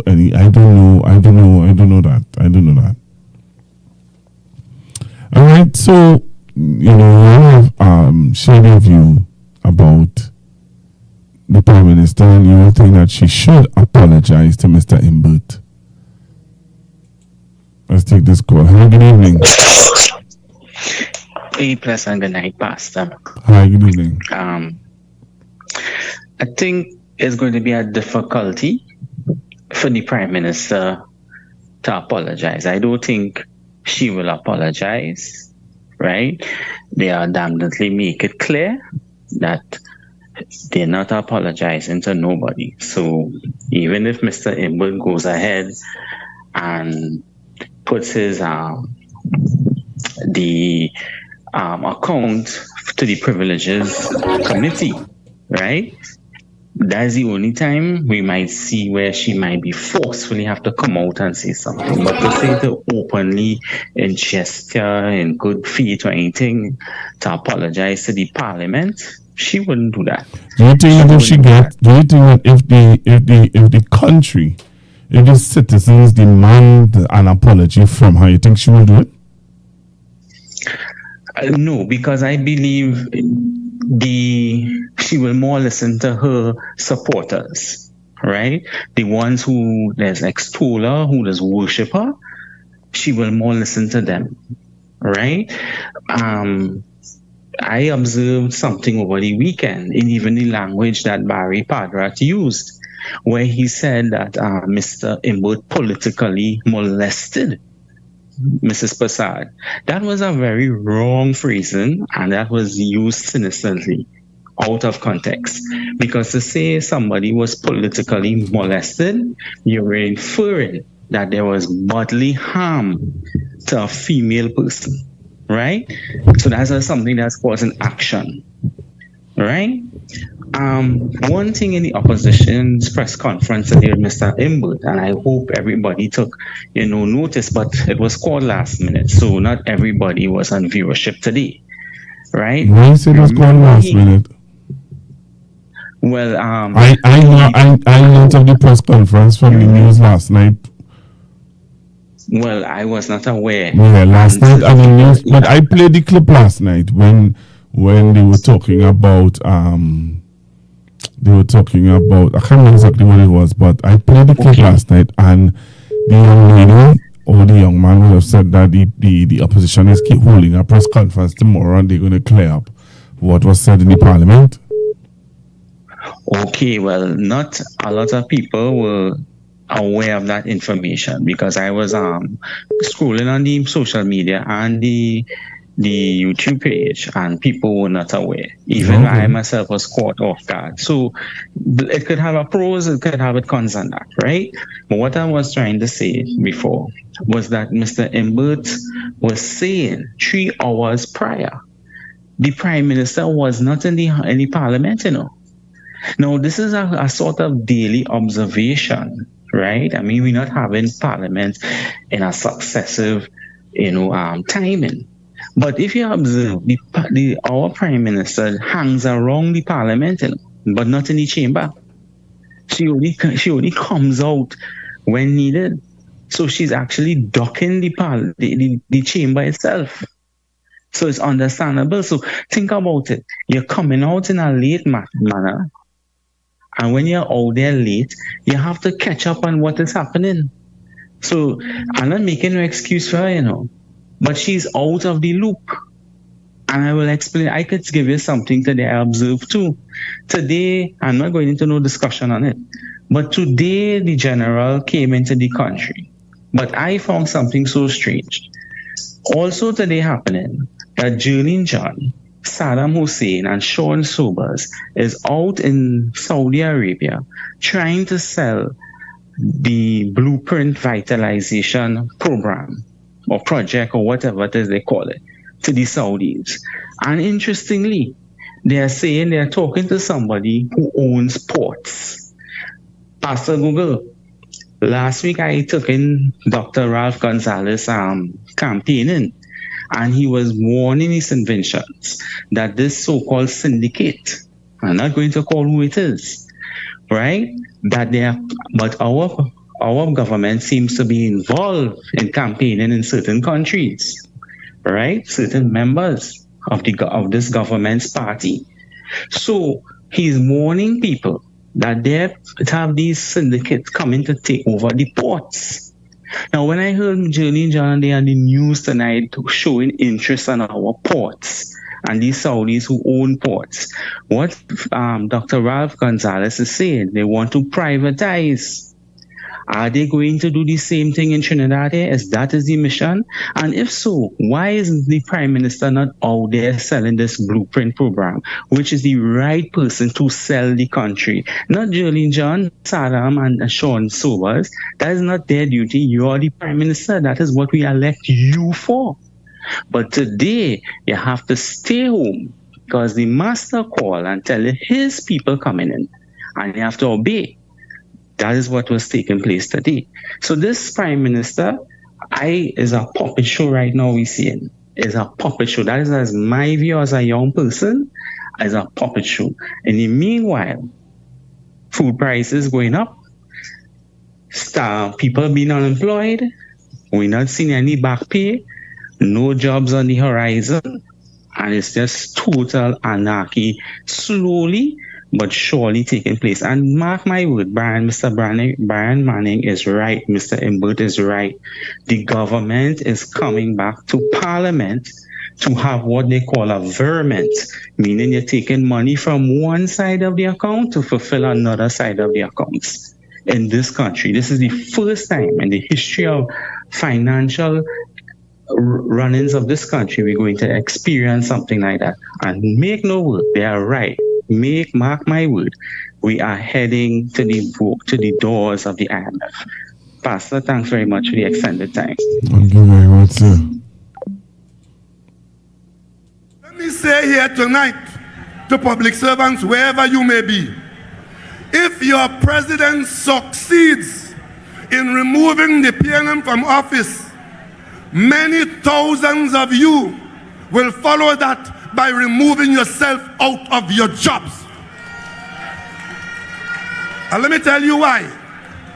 The government of Trinidad and Tobago, led most of the years by caring PNM governments, have taken on the responsibility of ensuring a quality of life for people in this country that is now at the level of almost impossible to fund beyond where we are. In a $60 billion budget, the largest expenditure in that budget is on the monthly payment to public servants wherever they might be. Every month, on average, not just public servants on the Gazette, you know, the government supports the payroll of some state enterprises. If WASA doesn't get a $200 billion from the Minister of Finance virtually every month, WASA workers cannot be paid consistently in the way that they have been, you know. But as Prime Minister, I could tell you, the hardest job of the government and of the Prime Minister is to ensure that there are revenues coming in on one side to ensure that expenditure can be supported on the other side. And nobody could give you any other equation. The singular equation that you should be concerned about in this country now is what is our revenue situation and what is our expenditure situation. If you listen to the PSA leader and the UNC and their campaign in 2025, all they are concerned about is improving and expanding the expenditure side of the equation. And to do that, to make it, honey, quoted for you, they tell you things like they will increase public servants' pay by 10%. Ladies and gentlemen, from this platform tonight, I could tell you, once a government comes in and gets on that pathway of making that kind of increase to public servants, the highway has to be labeled two names. One, you are going to end up at the IMF, the International Monetary Fund station, and you're going to get there by the road called devaluation. And let me tell all of you something tonight. If God forbid, and there's a government in office that finds itself without revenues to meet the monthly expenditure to public servants, the one thing that government will not do is to write checks to you and then the checks bounce in the bank. Governments don't operate so. Before you get to that point where the checks will bounce in the bank, you cut the liability of requiring to write the checks. You know what that means? When the government finds itself in a position not being able to pay the payroll, ask Barbados what happened. It's tens of thousands of public servants that come off the payroll. Governments don't have you on the payroll working and can't pay you. They take you off the payroll. In this country, anybody who is telling you that they will incur expenditure that we all know the revenues cannot support, they are telling you in code that they intend to cut the public service. And let me tell you what my source of information tells me when I try to understand what the UNC is about. You know what the UNC is saying quietly and secretly? If they ever get to that situation where they come into office and they can't pay the bills that they're committed to, and they cut the public service, is mainly PNM supporters that will be affected, because the bulk of the public service is East-West Corridor people supporting the PNM. Night and all, Prime Minister. I'm outside with our UNC family, all the brothers and sisters, and we just want to say we love you. Our that, Rollies and the whole country, young attack. Auntie Kamala, we love you and we know you're doing your best. Auntie Kamala, win them now. Once today you done with the boy DT, I just want you to do an excellent job and we love you all the way for lunch. Do your thing. Auntie Cams, we love you. Loving you also, man, Auntie Cams. Pizza.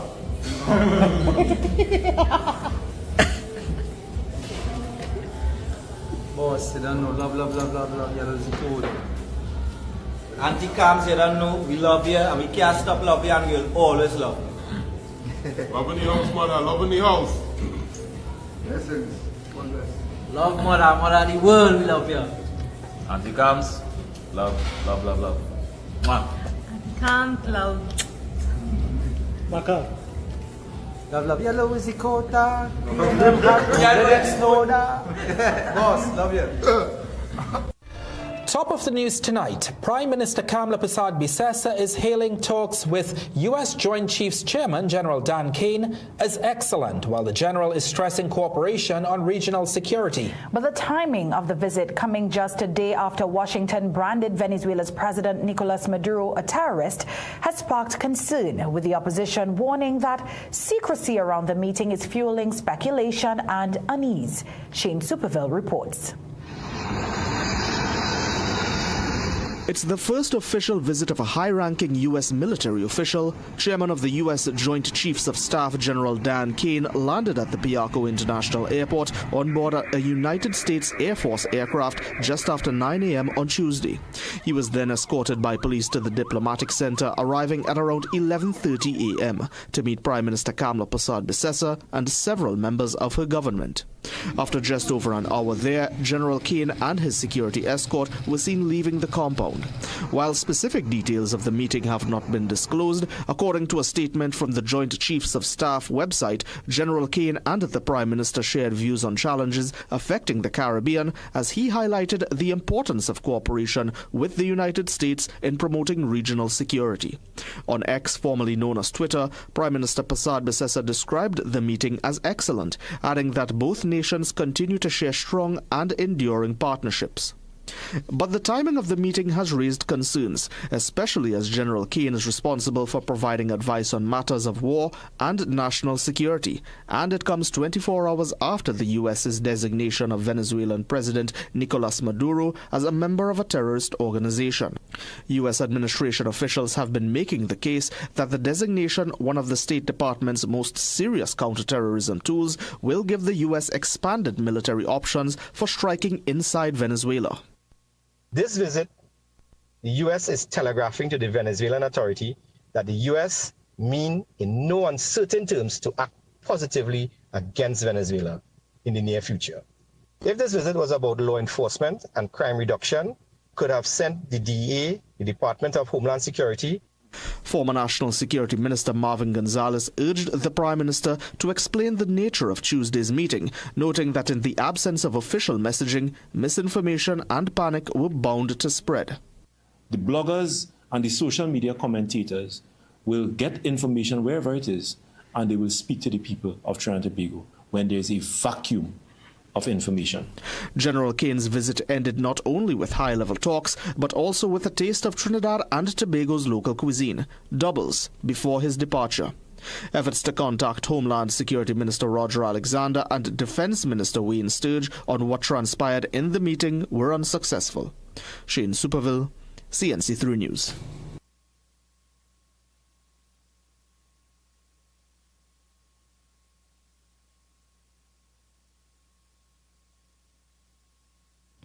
Well, efforts to contact your Homeland Security Minister and your Homeland Security Minister and your Olio me alone there. What can I say? What can I say? But you know, somebody wanted to find out from you, Trinidad and Tobago, why are we so docile? Why are we so quiet? Why are we accepting what is being given to us by this government? Somebody asked that question to me today, and they said to me, ask your viewers and them that now, ask your listeners and them that now. Why are we so docile? Why are we so quiet with the situation that we're facing in Trinidad and Tobago? Why? So I saw this video and I said I want to play this video on my program this evening. I want you all to listen to what this young man have to say. There's some things that he's going to say that I want you all to listen to. Cool? Listen to what this young man have to say, and I'll take some calls on it. So take a listen to this. Take a listen to this young man. The people are going to see a mighty move in the next 12 months of Jesus' love and glory on Kamala Prasad Bisessa's life. This is a prophecy. Kamala Prasad Bisessa will give her life completely to Jesus Christ and will be born again in Christianity, living according to the Word of God, the true Bible scriptures. She will then publicly confess her repentance. Her water baptism, being gifted with salvation, will be shown countrywide. She will leave and turn away from idols and false gods that lie to her in manipulation, trying to steal her soul. These false gods will expose themselves to her and her family. These false gods will have no choice but to show their true fake agendas in deceit. Within 12 months, you will see an overflow of Jesus Christ's glory on Kamala Prasad Bisessa's life. Each and every single UNC parliamentarian will be granted a supernatural encounter from Jesus Christ. They will all come into repentance, turning away from idolatry and witchcraft, necromancy, spells. There will be no more witches and warlocks involved in the UNC that cast black magic, use necromancing powers, and divination spells. Those who decide to be arrogant in the UNC will be humbled and brought to their knees in desperation, whether it be sickness or poverty. The arrogant and egotistical will lose everything that makes them proud. They will publicly confess soon that Jesus Christ is Lord and Savior. They will also confess of the unclean spiritual powers and magic arts, witchcraft arts that they used to use to obtain their political positions. The politicians, after accepting Jesus Christ as Lord and Savior, will be used to assist greatly in the spread of end times revival nationwide, which will massively assist the country to get rid of crime. All politicians will realize soon that they are under a spell of Lucifers used by false gods and idolatry, being lied to, which is a big contribution factor to the crime status in our country. Each and every UNC egotistical and arrogant politician, they will lose their health, they will lose their wealth, and they will lose what makes them proud. They will be accepting Jesus Christ as Lord and Savior, because there's no one that the Lord Jesus cannot humble the same way he humbled Paul.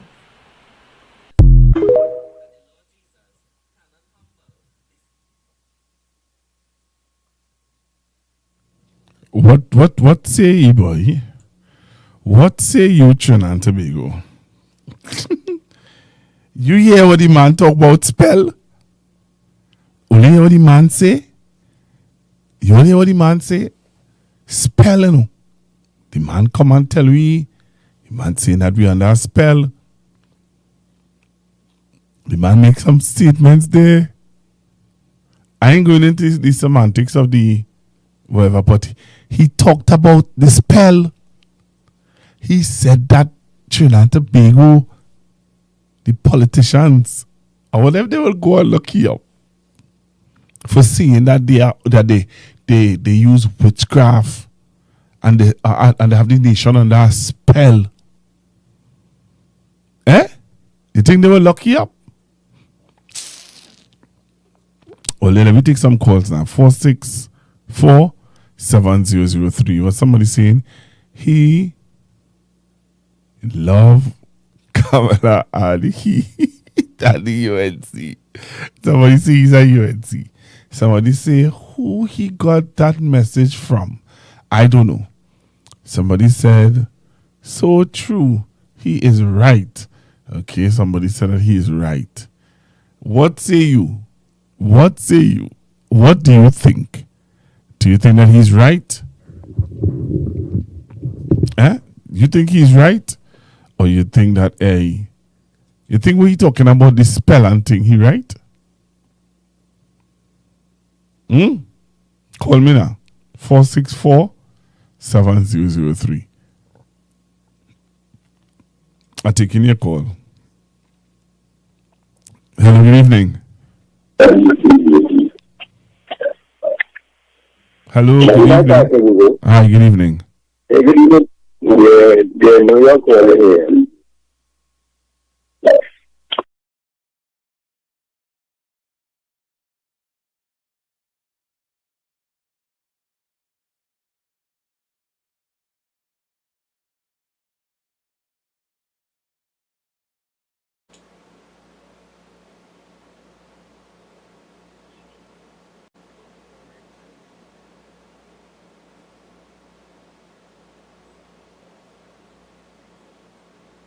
So, okay, so you want to talk about, all right, so you want to talk about the apology.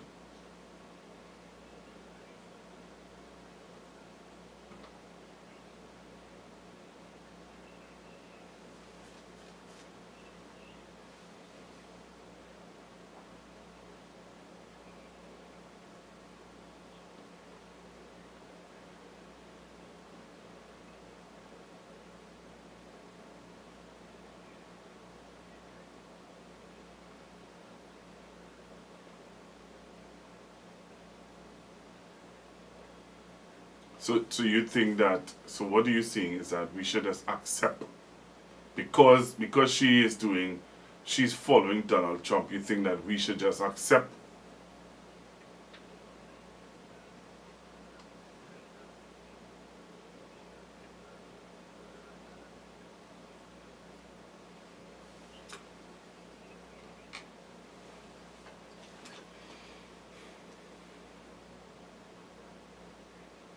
Humble the same way he humbled.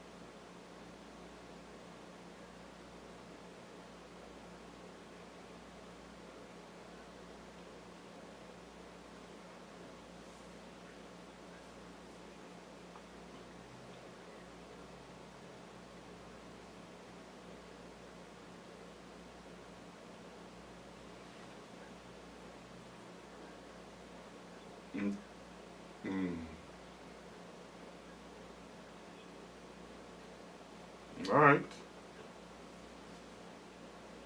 She should apologize.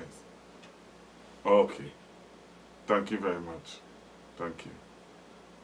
The poor man catching your ass. You didn't like it rowdy, he too arrogant and black. So you look for greener pastures and went and put camera back. You do like Dr. Rowley, you don't like how he does talk. You went and vote Camilla, the woman could hardly walk. Camilla, making me suffer. Camilla, making me suffer. David Lee get arrested, he end up in the hospital. These alleged corrupted big boys, they want to make jail at all. On one hand we have Kamala dotishly looking for war. On the next hand is the boy girl rat is man he looking for. Your AI song for election, it was a mortal sin. You lie and say when UNC win, everybody win. But after election, you Lego your open system hen. Now CPEP and URP workers catching the nenem. Information provided by the speakers and or presenter on Facebook and YouTube is for general informational purposes only. All information is provided in good faith. However, Constructive Talk makes no representation or warranty of any kind, express or implied, regarding the accuracy, adequacy, validity, reliability, availability, or completeness of this information.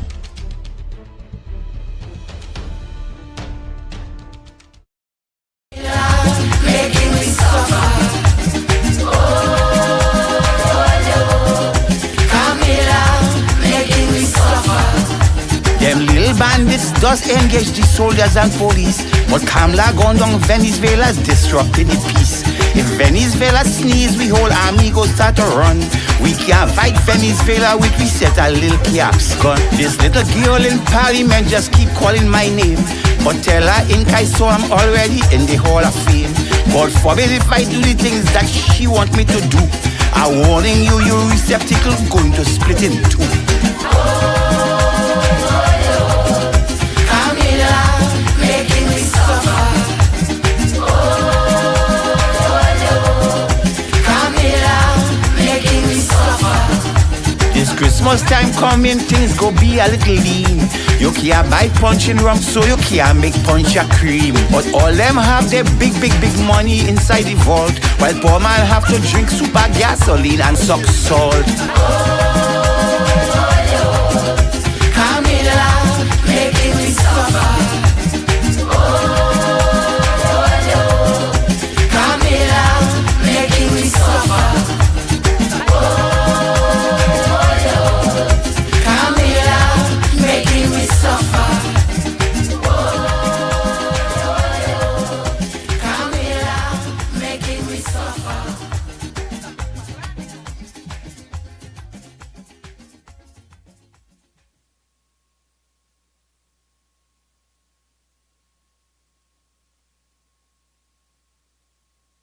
All right, so I'm back with you.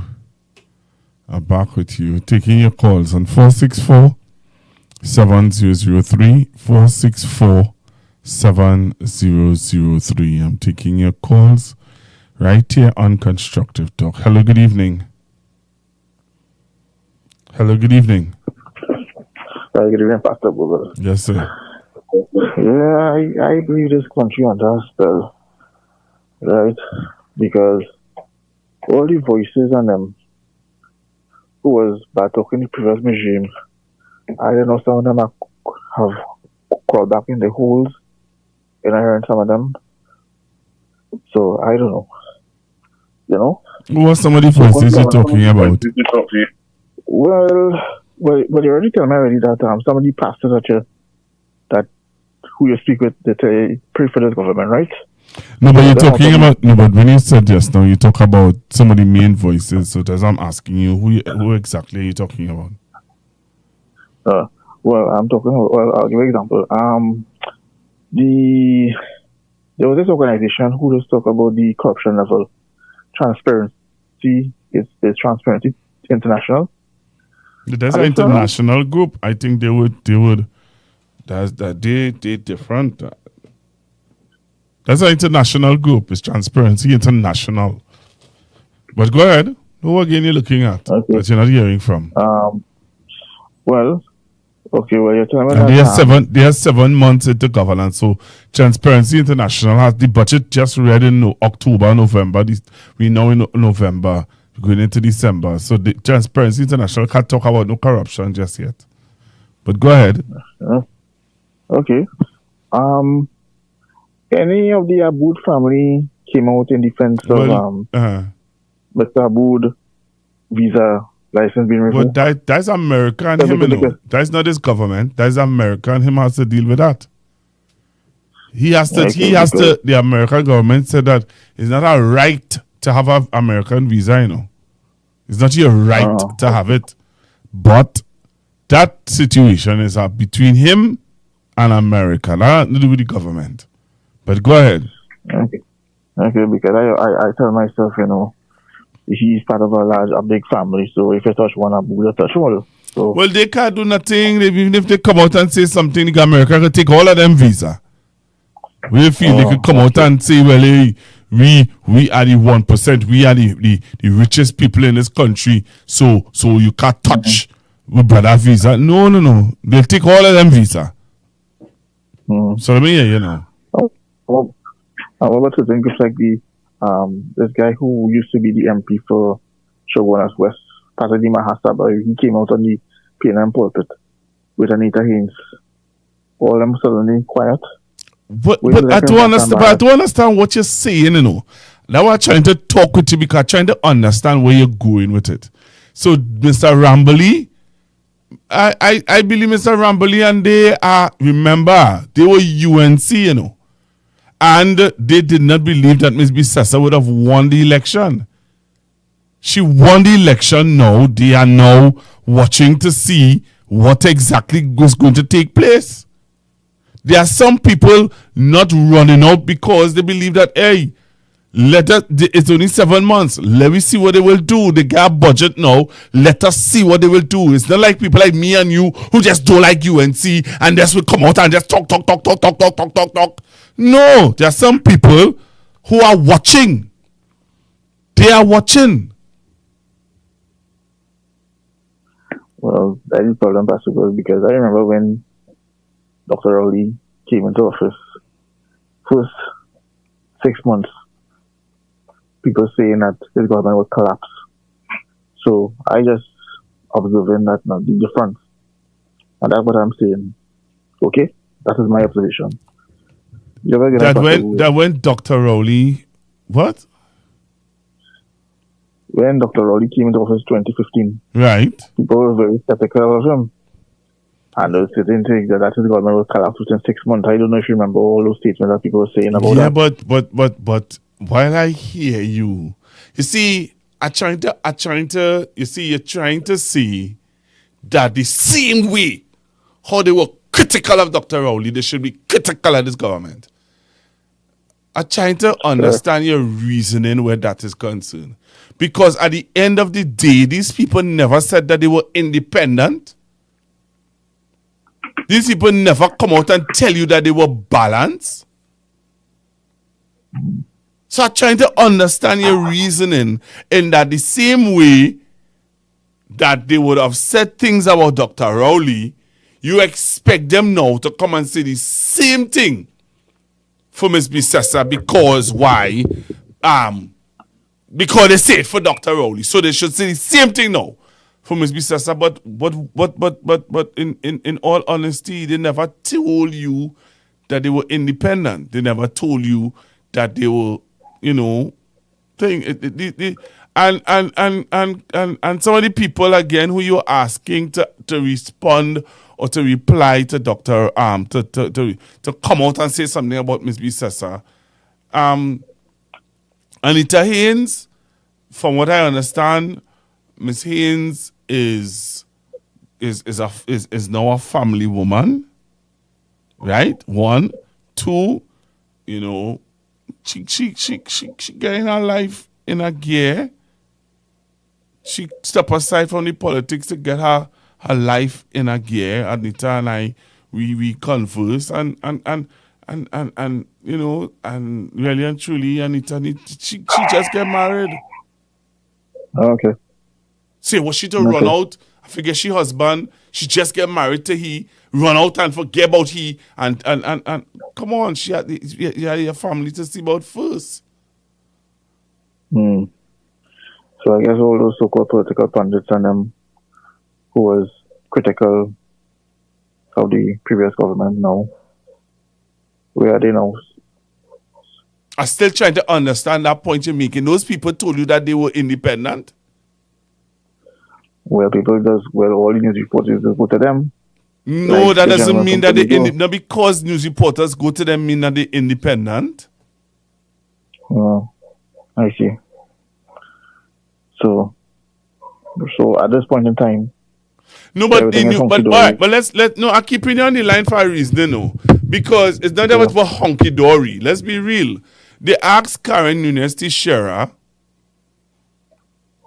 right? They asked Karen Nunes Teixeira about the same thing that Brian talked about, which is the 10%, and is it possible? And she said no.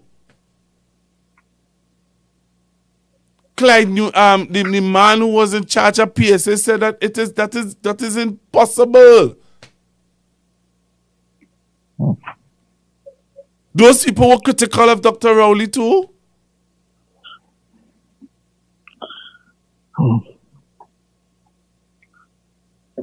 Yeah. Well, like I say, Pastor Google, I just wish that just as how in the same energy that there was vociferous with the last regime, at least it should be vociferous with this present regime. But I will give some other people a chance to call. All right, you have a good day, a good night. All right, sir. I sorry, but maybe I seen it from a different light. But at the end of the day, you know, I don't know now. Maybe I don't understand. I don't understand. Maybe we need to call in and explain to me. I don't understand. Hello, good evening. Good afternoon, Pastor. Actually, so Pastor. I guess that guy before me, I was showing you some points that he had nearly to show us in.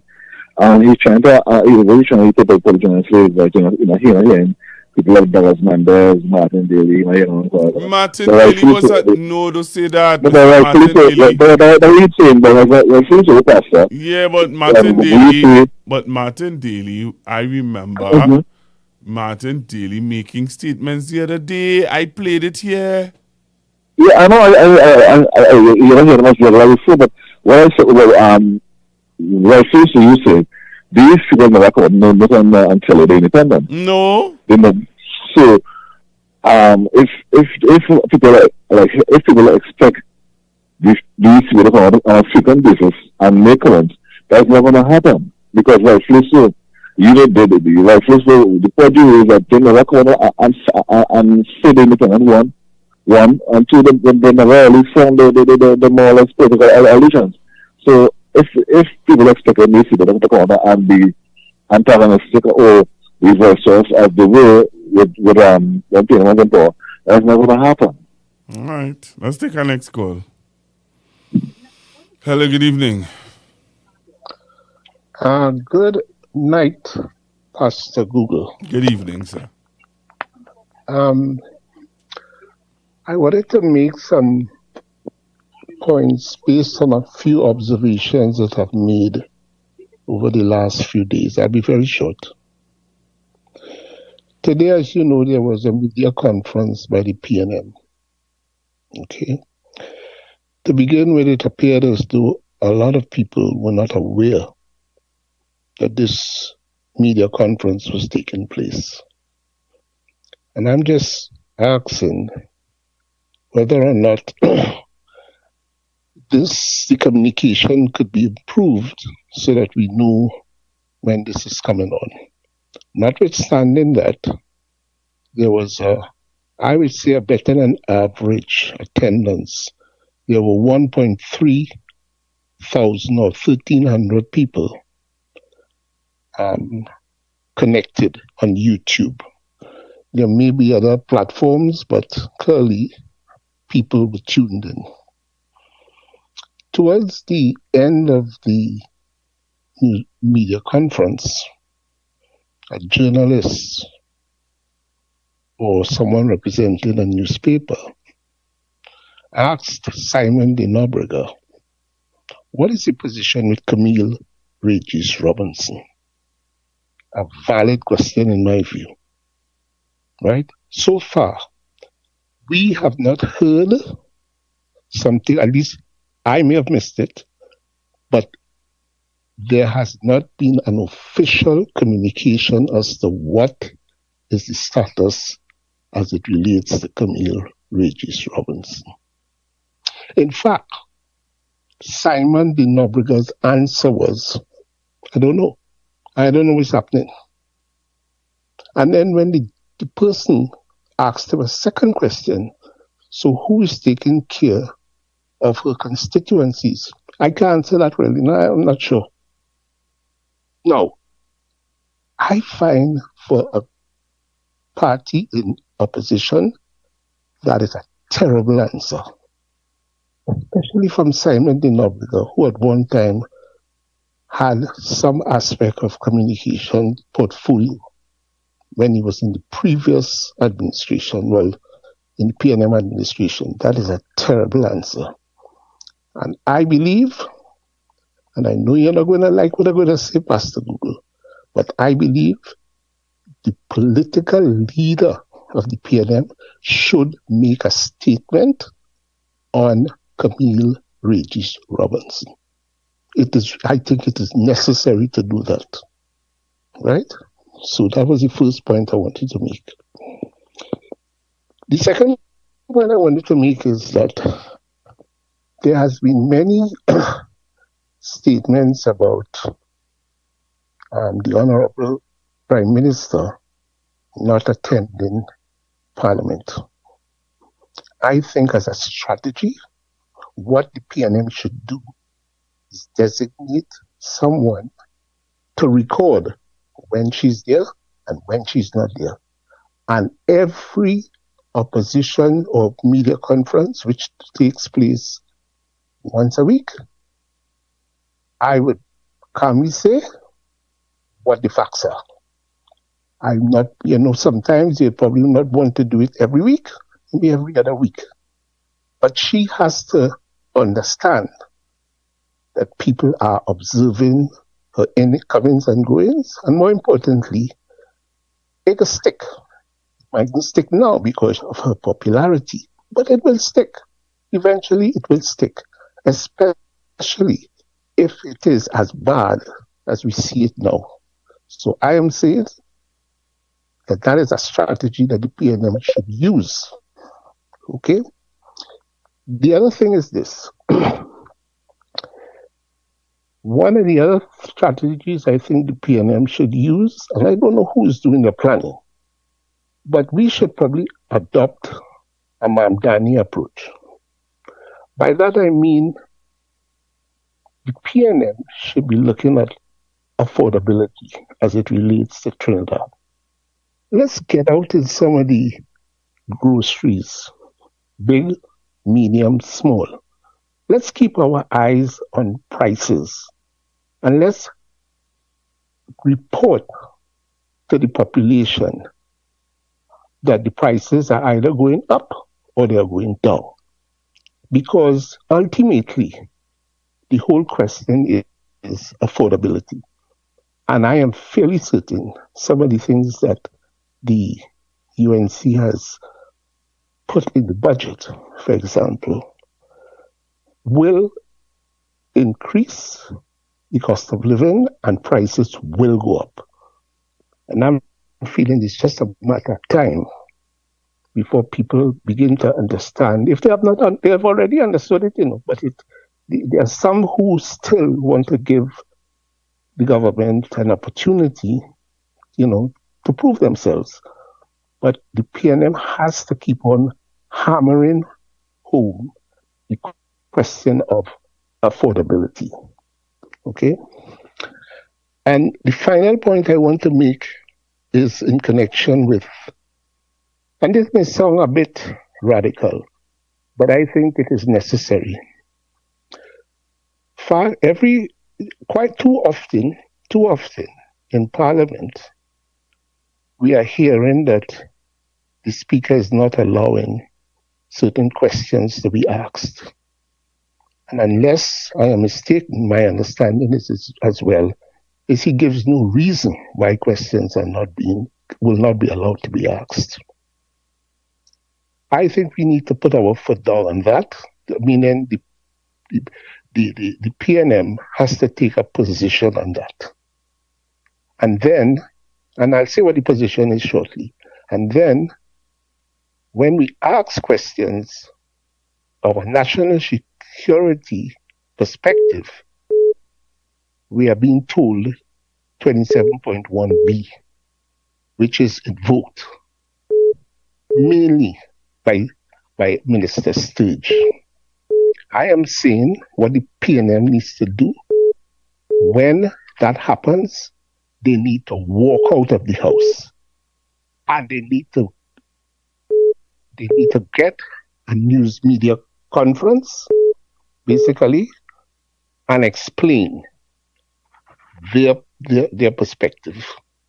Because what is happening right now is that the PNM is not, the opposition is not being allowed really to express themselves and to give their point of view, right? Just recently, there was a debate on this virtual, basically is this virtual program that they had, right? Virtual assets, actually, right? And we were told today what happened and how they were treated with a whole 48 pages of amendments, and they had about 5 minutes to review it. There's no way that's going to happen. But we don't have to be too worried, because you see, even when we walk out and we have give our own ideas and suggestions and stuff like that, the bill has to go to the Senate. And when you go to the Senate, the bill now will be complete, because all the amendments will be had beforehand. So what will happen in this particular case is that when they review, they may see some amendments not consistent with the Constitution, or not consistent, or don't make sense. And you know what will happen? The bill is going to have to come back to the House for further debate. And that is when the opposition will have an opportunity, basically, to discuss the same bill that they did not have with all the amendments in the beginning. I just find our strategies, right, like they're not being thought out. I don't see why it is we're too complacent, in my view. And those are some of the points I want to make. And for whatever it is worth. We have a situation whereby every time Dr. Rowley went somewhere or one of his ministers did something, they come back and they report to the people. This government is people all over the place, traveling up and down. No communication, nothing. They don't report to the people. That can't be right, man. That can't be right. And we need to stress these things, and that is my viewpoint. So thanks for the opportunity to make these comments.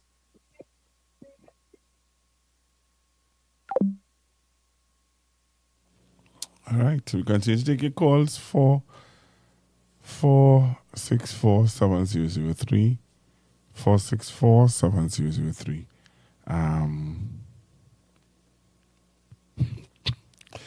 464-7003, 464-7003. All right, so that is the number to call to get in on the program, 464-7003. You can call and share your view on the video I played earlier on. As I said earlier on, the young man would have called in and said that he was not aware. I just want to make a recommendation to persons who are who want to be in the know where the opposition is concerned, my recommendation to you is to like and subscribe to the pages. Like and subscribe to the pages. When you like and subscribe to the pages, you will be in the know on what is going on where the opposition is concerned. All right? So, yeah, as I said to the young man yesterday in the 7 o'clock news, Ms. Polo would have said that the opposition is having a press conference today. So she said it in the news, and she also would have mentioned that the press conference today. So then Ms. Polo would have mentioned it. Also, some people were reminding me, as looking at the chat, something I don't really like to do. But I was watching the chat just now, and I saw persons were saying in the chat that Ms. Beckles would have talked about Ms. Regis. She would have indicated that Ms. Regis would have written to the House of Representatives asking for leave, for medical leave, and Ms. Beckles would have explained what was going on. I remember I was at the press conference when the question was asked to the chairman of the party, Mr. Marvin Gonzal, and he said, and he and others would have said that they are in contact with Ms. Regis, and they are the caretakers of her constituency. Right? If Mr. Simon Nobrega did not express those views or those sentiments, then I hear you. But I remember distinctly being at a press conference and hearing Mr. Gonzalez share those sentiments. The other thing you talked about was what again did you talk about? Hello, good evening. Hello, good evening, sir. Hi, good evening. Now, everybody entitled to their opinion, but sometimes some people feel that they are the best strategists. The PNM have qualified people, and they know the strategy. Okay? We are seeing that our rights are being taken away. We are being muzzled. And many a times you keep asking the lyric people what we could do to speak up. Yeah. The most we could do really is what we're doing here. And that is why we support your program. Thank you very much, sir. And all of the Jenny and Dominic and all of those parliament, on PNM side, to come and deal with the situation as it is. Yeah. Because we have this vindictive government trying to silence even our parliamentarians. Yeah. We see what is happening in the parliament. The speaker, we don't make him out. How could we now contest them? We have a lot of things, the PNM group have a lot of things that every day is issues that they have to treat with. Till they're going outside, the government going outside the realm to also intervene in CARICOM business, CARICOM countries. So I know how people feel. I understand, but we have to treat with the issues that confront us here, right? So sometimes when I listen, everybody has a view and their opinion, and we listen to them. But those strategies that people want to talk about, let the party deal with the strategies. I believe they are qualified. And I am very satisfied with some of the responses. Look like today, that conference was well said, was well articulated, well put. That who listens to it understand what we're facing. So, brethren, you doing what you could do, you trying to get who you could get here. And if people need to encourage other people to listen to what is being said to us in a positive way. You take care. God bless. Thank you very much. Thank you very much. So yeah, so I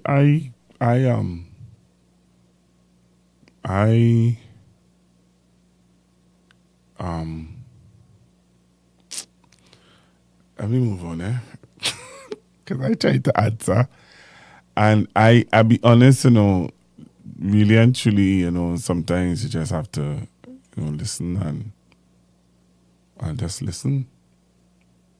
Yeah, I learned a new strategy. Just listen, because it's interesting. It's interesting. So yeah, so thanks to those of you who are on the live who would have responded by reminding me that Miss Beckles did address the situation with Miss Regis. The Speaker of the House also, I remember him addressing the situation. Miss Regis and all would have done a press conference. Not a press conference, sorry. Somebody from the newspaper would have reached out to her. All right?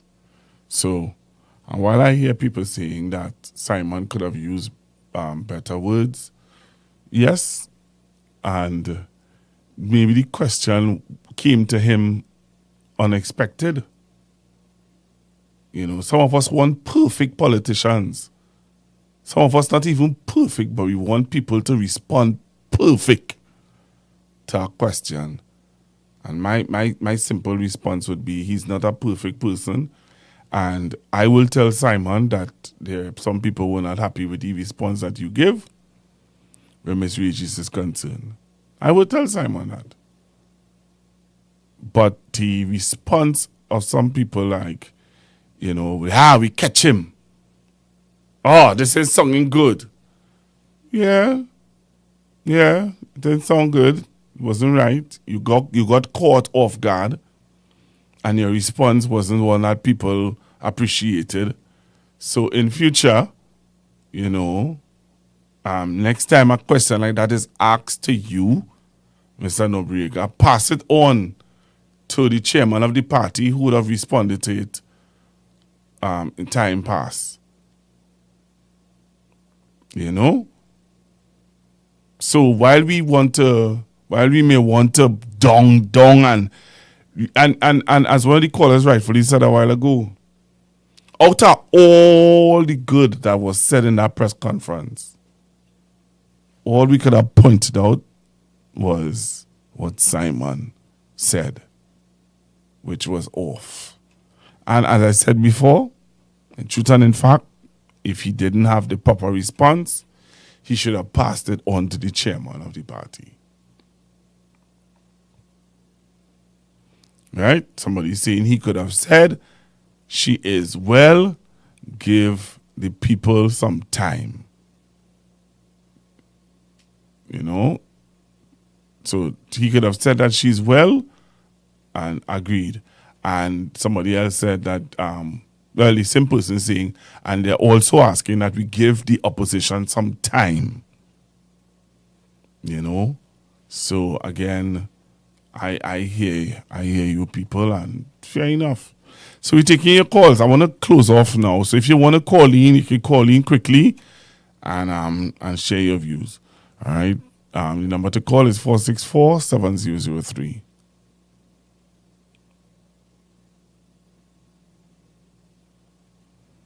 All right. The number to call is 464-7003. All right. So, yeah. Hello, good evening. Pastor, my final contribution. I want you before you say anything again, I want you to subscribe to the PNM pages. I log on to the PNM page, Pastor. Which one? Which one? The official PNM party page. Right. And you need to Right, and you need to also log on to the opposition leader page All right, you need to just follow her page, and you also need to follow the YouTube channel and stuff like that. Because as I said before, if you haven't logged on to the opposition leader page and those other pages, when things are put out, you may not be aware. As you would rightfully know as a young man, there is something called the algorithm. And if they know that you are totally into that particular thing, then they will give you the information as it comes up. But go ahead. Yeah. Pastor, I agree with you there, right? I just want to reply to the caller before the last caller, the gentleman who expressed his view. As a young person, sir, I want to tell you something. The UNC is waging a war against people who look like Rowley and Penny using taxpayers' money, right? So that $55 billion that belong to all of us, right? It should not be allowed, sir, to be used to oppress one group of people on base of race, okay? And I hope you're seeing what's going on, because according to the UNC right now, PNM is black people, okay? And black people is PNM people. And the municipal corporations that belong to the PNM will suffer under the syndicate that we have in power, sir. Right? So I understand your disappointment of the opposition, but the opposition is fighting a battle. And we as the supporters, as black people, have to open up our eyes, right? And jump on board on whatever resort we get right now. And stop complaining, right? And stop complaining, because we are fighting a well-groomed syndicate. As a young person, I am seeing it. I am working, I am going through, I have to face it, right?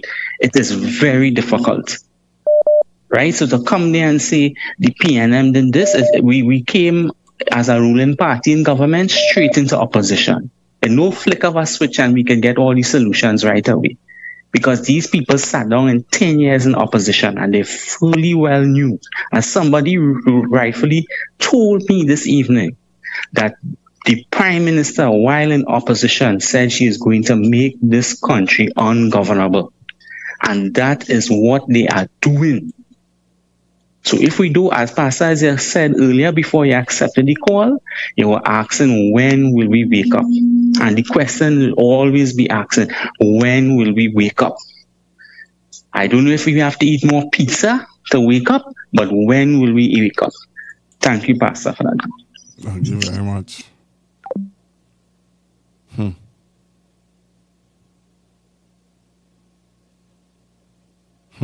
When will we wake up, eh? Interesting. Coming from my youth. Hello, good evening. Hello, good evening. Hello.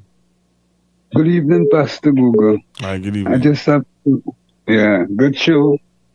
You know, I just have to give that guy who just spoke there kudos, you know. He speaks something that'll have a balance towards what's going on, you know?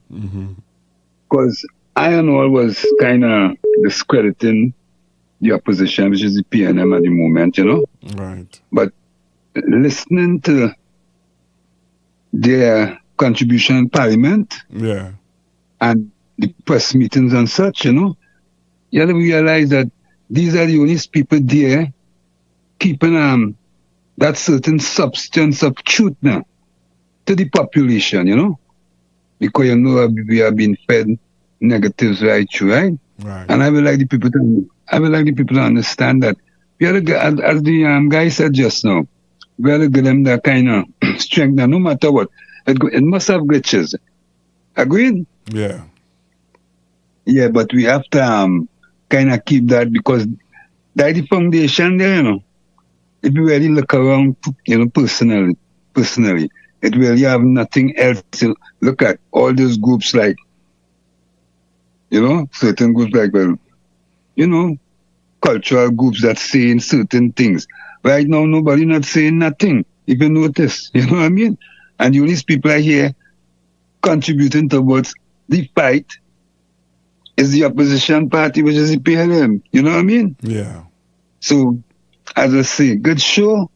And I would like the people to understand, take a good look at what's taking place. Because one thing I would say, right, is really a kind of race activation, activities going on. But,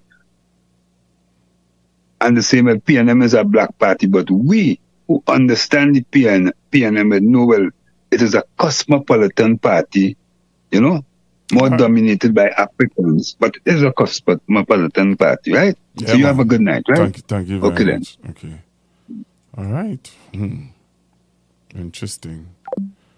All right, the number to call 464-7003, 464-7003, 464-7003, 464-7003.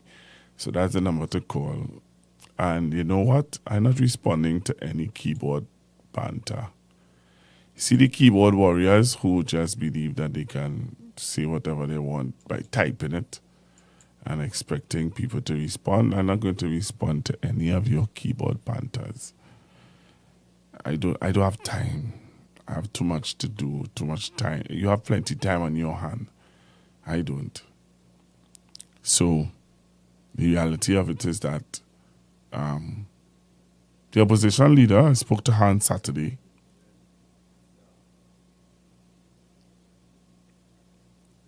I spoke to the opposition leader on Saturday, and she is going to be on Constructive Talk.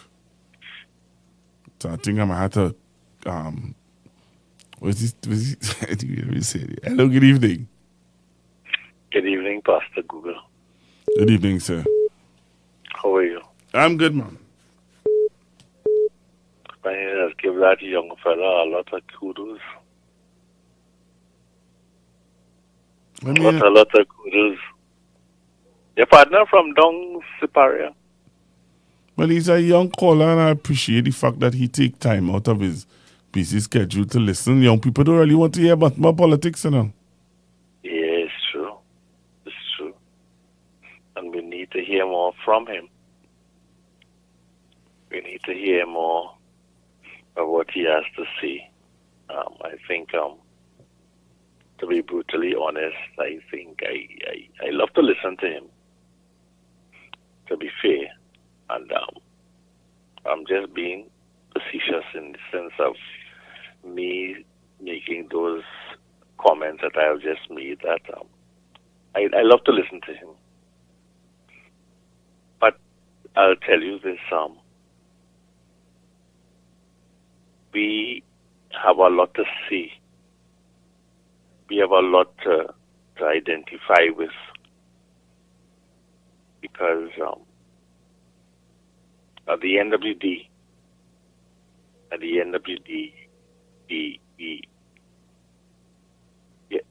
it's a war. I'm going to put it that way. When you have people coming to Trinidad and Tobago, and there's no comment, there's nothing, nobody's saying anything.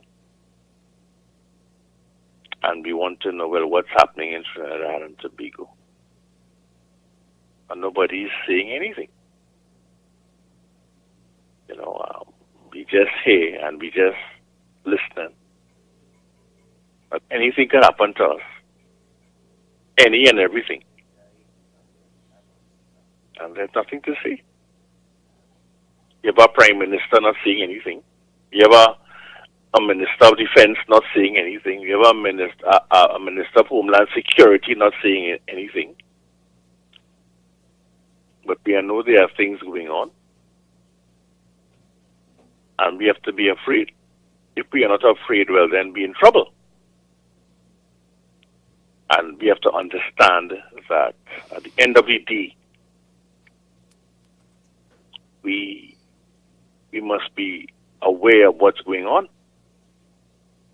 And if we are not aware, and if we don't want to believe, but then we're in trouble. You know, and that is what is happening with us. Who don't want to believe and don't want to care and don't want to understand, well, fine. But at the end of the day, right, there are people talking. When you have an individual coming down here in a private jet to talk to our prime minister, a war person, yeah, and we not getting any information. What does that tell you? What does that tell you? He ain't come here to talk and sip coffee and drink tea and everything nice. He came here because there's something about to happen as far as I'm concerned. You don't fly 4,000, 5,000 miles to Old Talk. And we as a people have to understand that. We as a people have to understand that our country is at risk. We do. You don't have these type of people flying to Trinidad and Tobago, trying to fly into Trinidad to Old Talk and be happy about it. You have to be aware. And if we're not aware, but then where are we? Where are we? we have to be serious. We can talk all we want every single day, Pastor Google. We can talk every single day. But at the end of the day, when you have people, and it's all on the news, it's all on the ABC news, all over the news. We're seeing it and we're hearing it. And what are we seeing? What are we seeing? What's going on in Trinidad and Tobago? What's really going on in our country that we can sit here and just say, well, you know, everything cool? What are we saying?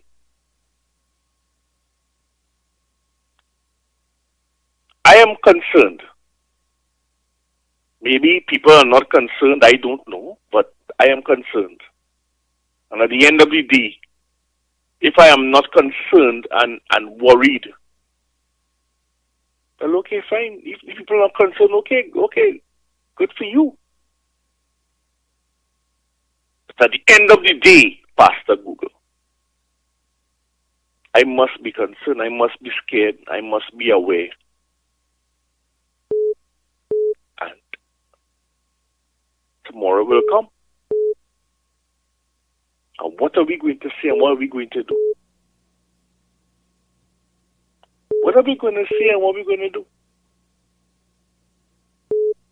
There are things happening and nobody is telling us anything. They're very quiet. And we're asking questions. People talking about they go box here and what kind of notice talk is that? What kind of stupid talk is that? Nobody wants to tell us anything. Pastor? So, what do? We just waiting to see what will happen? That's what we're doing. That's how we're living today. We're going to just sit here and wait and see what will happen to us. If anything is going to happen at all.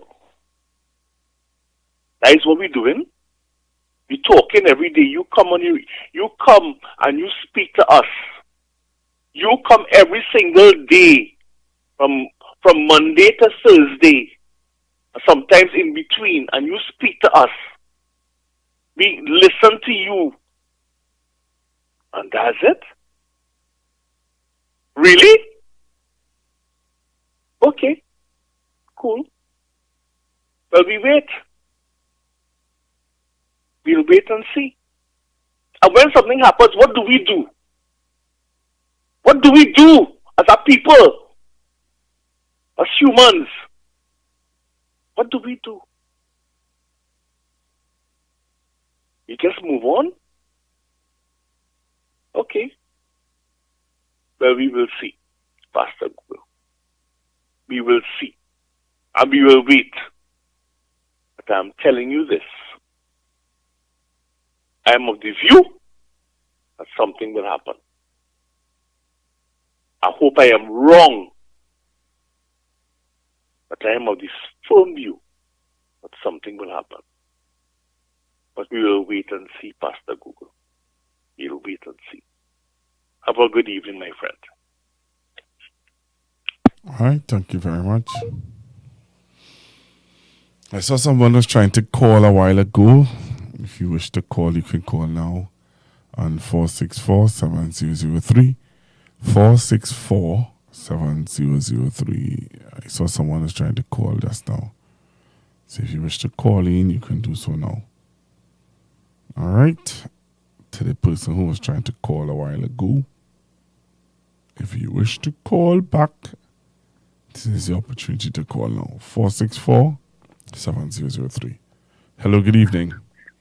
Hello, good evening, Pastor Google. Yes, I was trying to call. And good night and everything. I enjoy your show for the night. What I gotta say is that, we reach a time in the history of our country and the world where a lot of what we have in the online now is bloggers and influencers. And that is what's going on. And if I know a lot of people is being swayed by these people.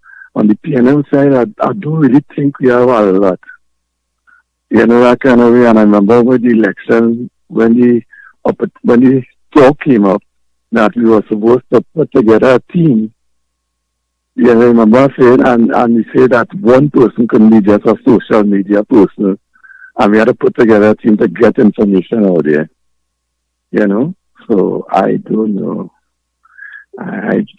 I just figure that we have our own people to do support. We don't get support from our own people, and that is one of the problems we have too.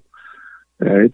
Everybody trying to see what they could get, and they're going against the whole thing of their own people, and that is what I see. And so it is what it is, and we just have to try to fight. It's not like you're feeling down or anything, but as the chorus early on, a lot of things going on and nobody is saying anything. And even if you support the party, at least you could see, well, look, people cannot just be in the country and know what's going on. And we see, kind of like war going on start and all these kind of things. Yeah, so I just want to say tonight, boy. Right, so when you said just now, okay, so you said just now that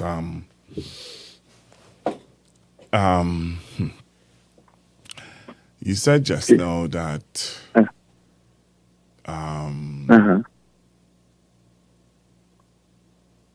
you made a statement. I'm trying to remember the statement you made about putting stuff out there. Yeah. Well, I mean, like the bloggers now, the bloggers on the... Nobody, let me tell you something. You see social media and the well-oiled machinery that you see the UNC does. Yes. That's not done for free. It's not done for free. And it's not done. It's not done for free. It's not done for thanks. Well, you see in that men eating pizza. Men eating pizza. Men eating pizza in order to be able to keep keep people, thing. But right. Last night when I had my dad on and we were talking, my father and I were talking, and You know, he made a statement. Yeah, I was He listening last night. He said, you know, if young people or you had more persons like me, who would stand up for what they believe in and stuff like that, and with the same passion and the same figure, you know, this country would be in a better place and stuff like that. I agree with it. Right. And I agree with it too. Yeah. But I'll tell you something. Sometimes it's be very discouraging. I know that too. Sometimes people would. I don't know. You try to understand what is in the minds of some people, because mainstream media. Let's be real. On mainstream media, where you can turn on your radio. Yes. There's, let's just say, 2 programs that allows PNM people to talk. Yeah. Two on mainstream media. You have Mr. Darian Marcel, and you have John and John. Right. And that is it. So John Wayne Benoit and John Gill is on a Saturday morning. Right. And you have Darian Marcel, who comes on Monday to Thursday from 3 to 6, where PNM people will be able to share how unhappy they are about the governance style of Trinidad and Tobago. The People's National Movement don't have anybody else on mainstream media. There are no other media houses that is willing to say, okay, let's give the opposition a voice in this media house. There's none. They don't have any. They don't have any. Yeah. And that is not now, eh? That is since even when the party was in opposition before they came into government.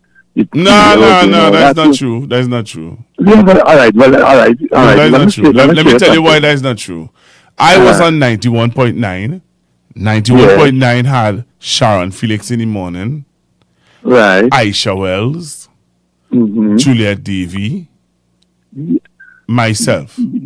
Right, but Pastor, remember all they got unraveled too just prior to the election. No, you're saying that when they were in opposition the last time. But they was in opposition at that time. When Julia Davies came off, right? Then Juliet came off because she would have made a statement about East Indian people. Right, okay. And that statement that she made about East Indian people on Sharon Felix show would have had an avalanche of East Indian people threatening to boycott the radio station. Not spend no money there.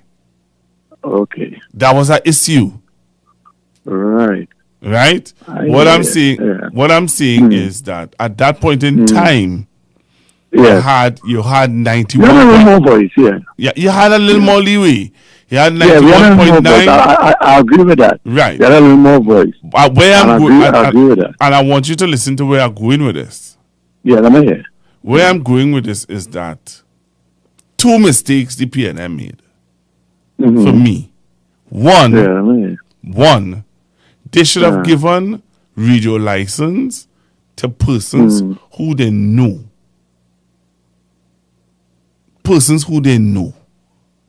You understand what I'm saying? So you could have given radio license to persons who you know. If God forbid you end up in opposition, you still have a voice. They still have a voice. Right? So people who applied for license, you didn't take them on. Right. So they lose all day. So you didn't give nobody radio license. So we end up where we are now. Like a voice in the wilderness. No, where we are now. Let's be real now. So we're talking about. So we can't think about spilled milk. Like I agree. All right. So we mop up that milk and we're looking to move forward. Right. Moving forward, now you have to get people with money to pay for one of your voices to be on mainstream media. Mm-hmm. So you have to find money. You have to find what you call them? You just call them again? Not an investor. Yeah. Like a sponsor. Right. You have to find a sponsor to pay money to get one of your voices on mainstream media. Now, listen to where I'm going with this. Yeah, I understand. Yeah. Even though you get one of your voices on mainstream media, you have to make sure that that voice is not a loose voice. Right.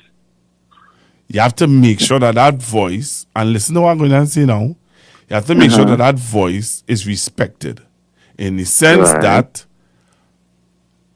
opposition MPs, that voice should not be begging opposition MPs to come on the show.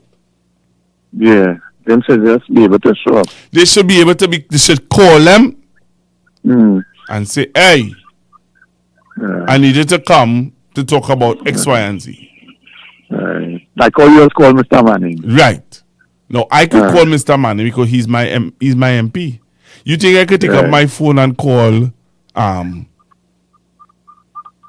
who were you? That's me, Dolly. No, I could call Lion. Lion and I grew up together in church. If I call Lion in the morning and said, Lion, I want you to be on my program to discuss Ministry of Education and what, she would say, no problem. Nah, don't use Lion. Lion and I too good. No, that was it. I'm talking about people you just call. Yeah, I could call Lion. I could call Brian. Who again? That is all I could call? Right. So people like Marvin and Carmel. No, I can't call them. Oh, God. You want me like to you or what? No, I don't want you lie to me. I tell you the truth. I cannot call them. I could call Miss Beckles. I already made an appointment, a book. I done already. Miss Beckles is coming on Constructive Talk. Okay, all right. You understand? Then we have to put it out there that where we are as a party and try to see if these people could kind of like make themselves more accessible. You see, you see, it's an easy way. That's so easy. Thank you. I said something to you earlier on, and I don't think you heard what I said. Yeah, it has to be, listen to what I said to you. It has to be a voice that they respect. Yeah, but to me, I mean, you know, man, I followed you for a while, and I think they just really look at you as a person. But you see, the thing about it is, as I always say, right now, you have to also understand, if have people who want, they don't like it, they doesn't want to hear what you have to say. Right. So it's not only like the information is not out there, it's that just people don't want to hear you. And you know, I'm talking about you. Yeah, I know that. But and I will tell you something. I can tell you this.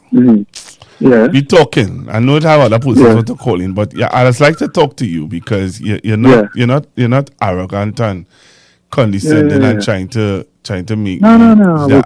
Right. So listen to this, right? So today I get a little email from YouTube. And I want you to listen to me carefully. Now, YouTube sent me an email telling me about Constructive Talk. Okay. And YouTube, let me tell you something. YouTube is saying to me that, hey, you see Constructive Talk? If you continue the way you're going, Constructive Talk will be one of the biggest programs in the Caribbean. Oh, okay. But the PNM ain't hearing that. Oh. The PNM ain't hearing that. Listen to what I say to you. The PNM ain't hearing that. I'm going to show you something on the screen, right? No, this is the email I got today. I take a screenshot of it from YouTube. And I want to show you it. If you're watching your television at home, you will see it. Well, I walk outside because I didn't want it to distort the call now. Okay. But I have one I was watching on YouTube because my computer hooked up to my big TV, so I could see everything big. So I want to see. You could put it up. I put it up. Right. What will this YouTube send me there? Why are viewers? You see that? Yes. More people are interested in you. Right. You see the amount of persons below? Yeah, boy. Okay. Do you think that the PNM should maximize on that? Yeah, well, when Penny come on, we could talk about that. He's a smart man. Yeah, when Penny come on, we could talk about that. Because, you see, we have to understand what we're trying. No, that is why I think that time I sent something for you when Mr. Manning was with building the party when we lost. Yeah. And he talked about what he did to bring back the party, you know. So I put up something else. I wait to watch it. Yeah, all right. Just take a peep at it and you tell me what you're seeing there. I got this today. Eh? Today. Mm-hmm. All right. What's it? Just now. Great news, your channel got more views from YouTube recommendation. It's 49.3. What is that? 100,000. 100K. You see, your channel got. You see how much? Yeah. And I said how much days? Yeah, how much days is that, right? 28 days. Yes. Oh, 28. Pastor Google, I am not surprised about that, you know. And you know one thing about you just touch the youth too. Yeah. If you understand what I'm trying to share, and that's what I like about your program.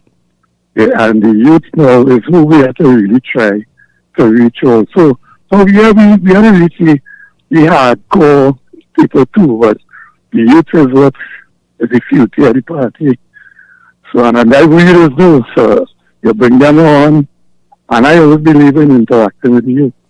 Yeah. So that's why I'm saying to you that for me, the reality of this for me is that I doing this for my country, number one.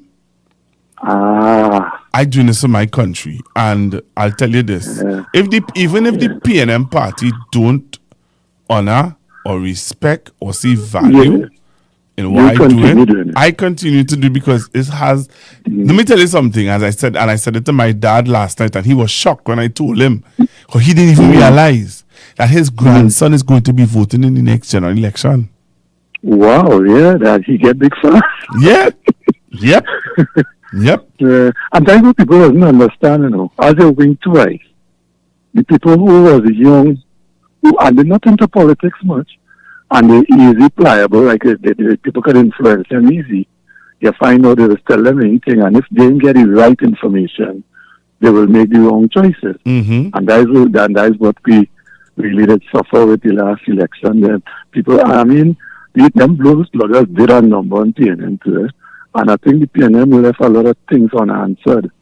Yeah. In the last election day, things like the Auditor General thing and all these kind of things. And all that talk that the UNC talk about this one and that one, and you go get locked up on the. Yeah. Up to now, you haven't heard them said anything about the Auditor General. Look, the budget come and gone, and they still haven't told the nation about the Auditor General. And you know, last week and week before, something they told Collard to Collard win a case. Thank you. I know the ring here in Florida. Thank you. Thank you. So they were trying to say, so I don't know. You see, again, we had a really, I like your program, and I know you reach far because your intentions pure. Thank you. And you can't stop that. Yeah, so you see, the other right, your father say, when you tell me what thank you, you say, you nearly make him cry. Yeah. Yes, sir. Because he understands that, you know, as a father, and when your children do it on the right path and they're doing it, you feel good as a parent. Yeah. Yes, sir. But it was nice talking to you, man. Yeah, man. Yeah. And what is this? We go link up. As a matter of fact, I had to call you because I have a client that wants to link with you because he have an idea to do some kind of program and he could be a sponsor on your program. Okay. So I want to send you that information. Yeah. So just I could contact you on one number, the same number? Yes, you can. All right, thanks. Okay, no problem. Man. Thank you very much. All right, yeah, cool. Have a good night. Thank you. So you know, I like to chat to that gentleman. I'd like to have conversation with him, you know. And the reality of it is that Constructive Talk to YouTube is one of the top programs on YouTube. So you all may not believe it, but I just showed you the proof where YouTube don't have to tell me those things. YouTube don't have to send me those messages, those emails. YouTube don't have to inform me of anything. But the reality of it is that they are concerned. They have their concerns, and they're sharing the concerns with me, and they're telling me what I need to improve on, and stuff like that, you know. So, there are certain things that I need to tweak, and I need to get, and I need to get the equipment to do what they're asking me to do.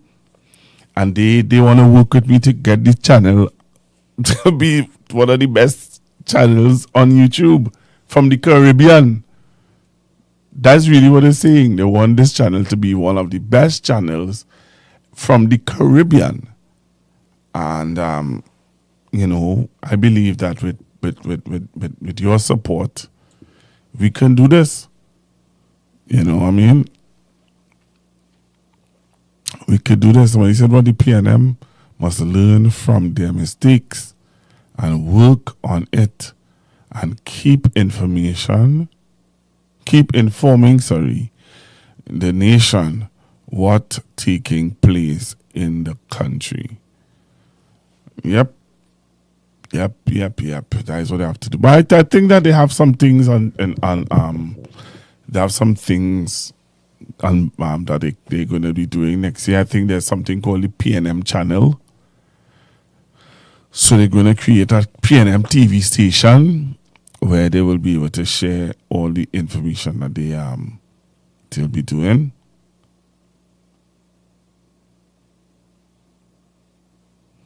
You know, so they're going to do that. I wait to see how they're going to do that. I am not fighting up with nobody, you know. Sorry. So, and that's something that I'm working on. I see somebody saying, Pastor, just watch out for copyright strikes. And that's something I'm working on. So that if you realize now I don't play there's some music that I just cannot play anymore. So normally I would have played Karina Shea and Chigalos and Kukru and there's some songs I just cannot play anymore because of copyright, you know. So I try my best now just to not play any music to see if I will get any strike. And yep, so that's one thing that I have to work on, that they always email me. I don't know who is the person YouTube have monitoring my page, but that person always emails me and said, stop playing this song, don't play this, don't do that, don't do the next. But there are some equipment that they are suggesting that I have to get in order to put my channel as one of the best in the Caribbean. So that's something that we're going to be talking more about. And while I have 637 of you online, I just want to remind you guys of our hamper drive that we want to start. Next week, we're going to start our Christmas hamper drive. I'm inviting a young lady to come on the program. She was a CPAP contractor, and she always, wants to share with you guys what some of the workers are going through. You know, so we wanna do our hamper drive starting from next week. So look out for that, and we're gonna keep things in a gear. So yeah, so I'm trying my best to get equipment that they're telling me that I need to get to improve on the output. So if you realize I got a proper microphone, I have a proper radio microphone. I need to get an interface, and I need to get some other stuff so that the sound and some other things, video-wise, capture card and those different things, to be able to, maintain a certain TV standard. All right. God bless our nation, somebody says. You know, so let's do what we have to do. Somebody said, Pastor, is only your program and Dominic program PNM's.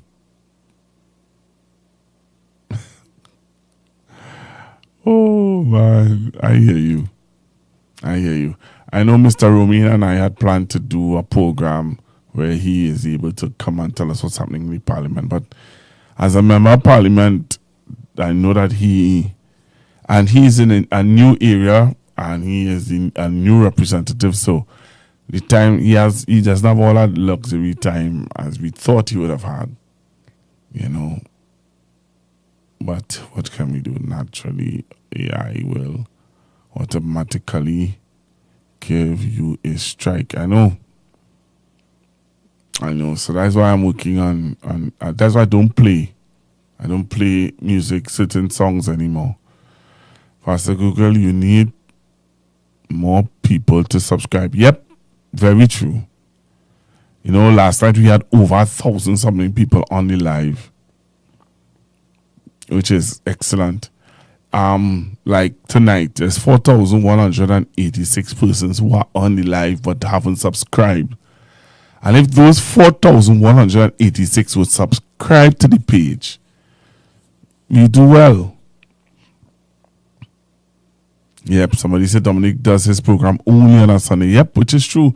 Because my brother Ariel don't have the luxury of time to do it. He used to do it every morning.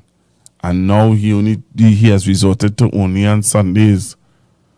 You know, that's why people need to appreciate people's time, boy.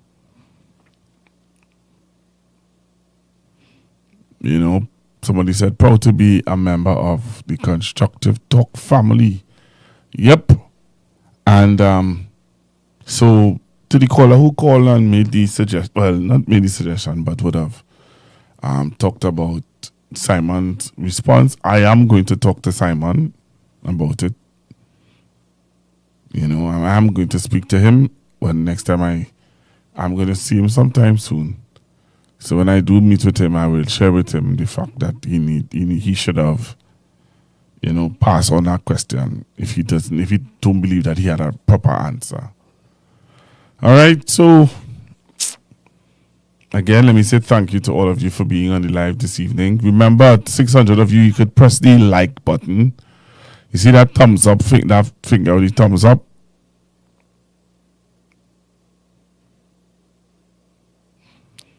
Yeah, you need to put your thumbs up. Please, please, please put your thumbs up.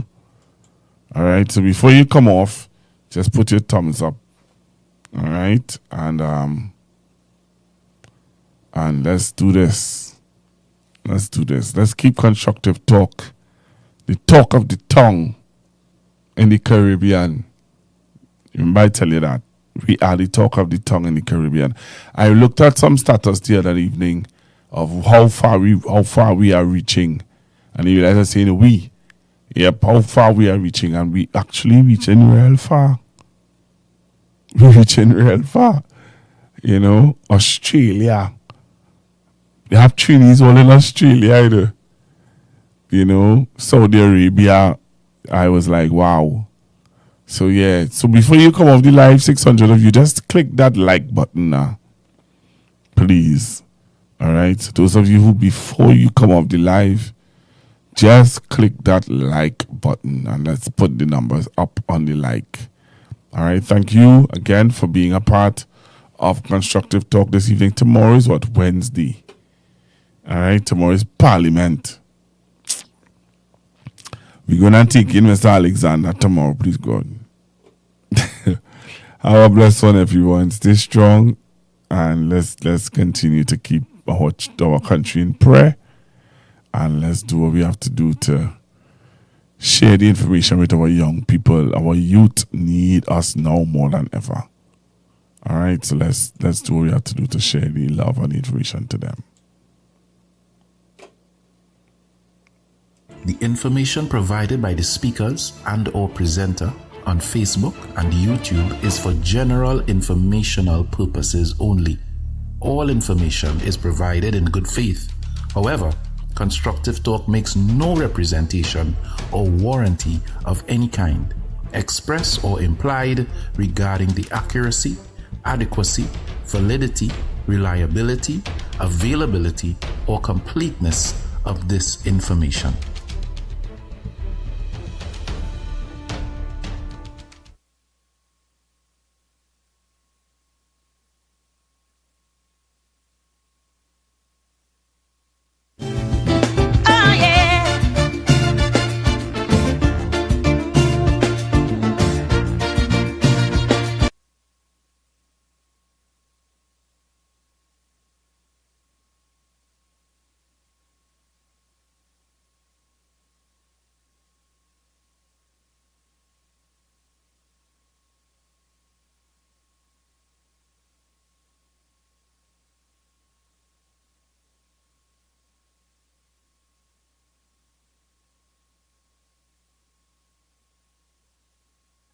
Apostle Dr. Corey K. Grant.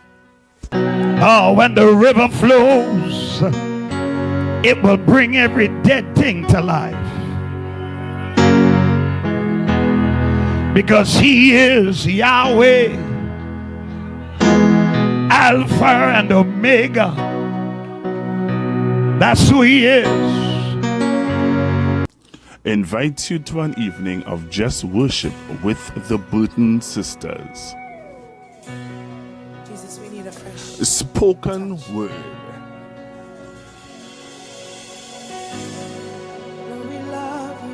Ministry in dance with Faith Over Fear dance team. Come and be ministered to by several worship teams. An evening of just worship at Life in the Word Prophetic Cathedral at 166 Pointe-a-Pierre Road, Fistabella, San Fernando. See you there. breathe new life in us. Pour it out.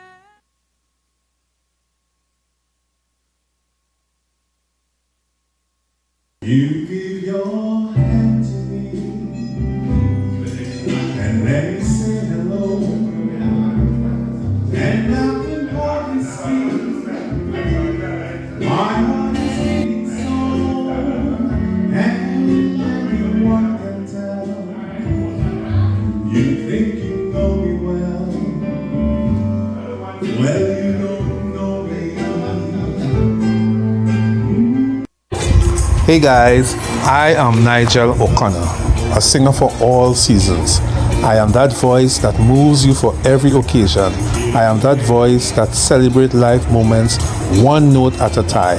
I am Nigel O'Connor. You can contact me at 783-0054 or 754-3154. And oh yes, that's me singing in the background. Now they have not speaking song.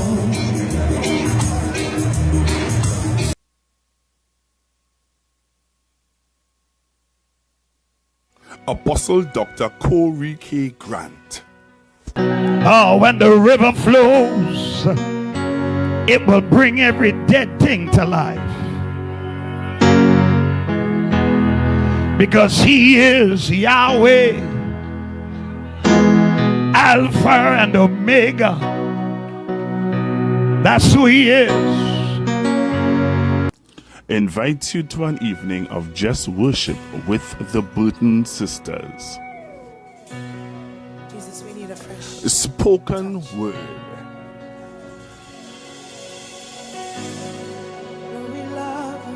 Ministry in dance with Faith Over Fear dance team. Come and be ministered to by several worship teams. An evening of just worship at Life in the Word Prophetic Cathedral at 166 Pointe-a-Pierre Road, Fistabella, San Fernando. See you there. breathe new life in us.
I warn all you did not listen to me. You say yellow is the code, so you went and voted for she. But look what's happening now, a good 6 months ain't even past. In every nook and corner, the poor man catching the ass.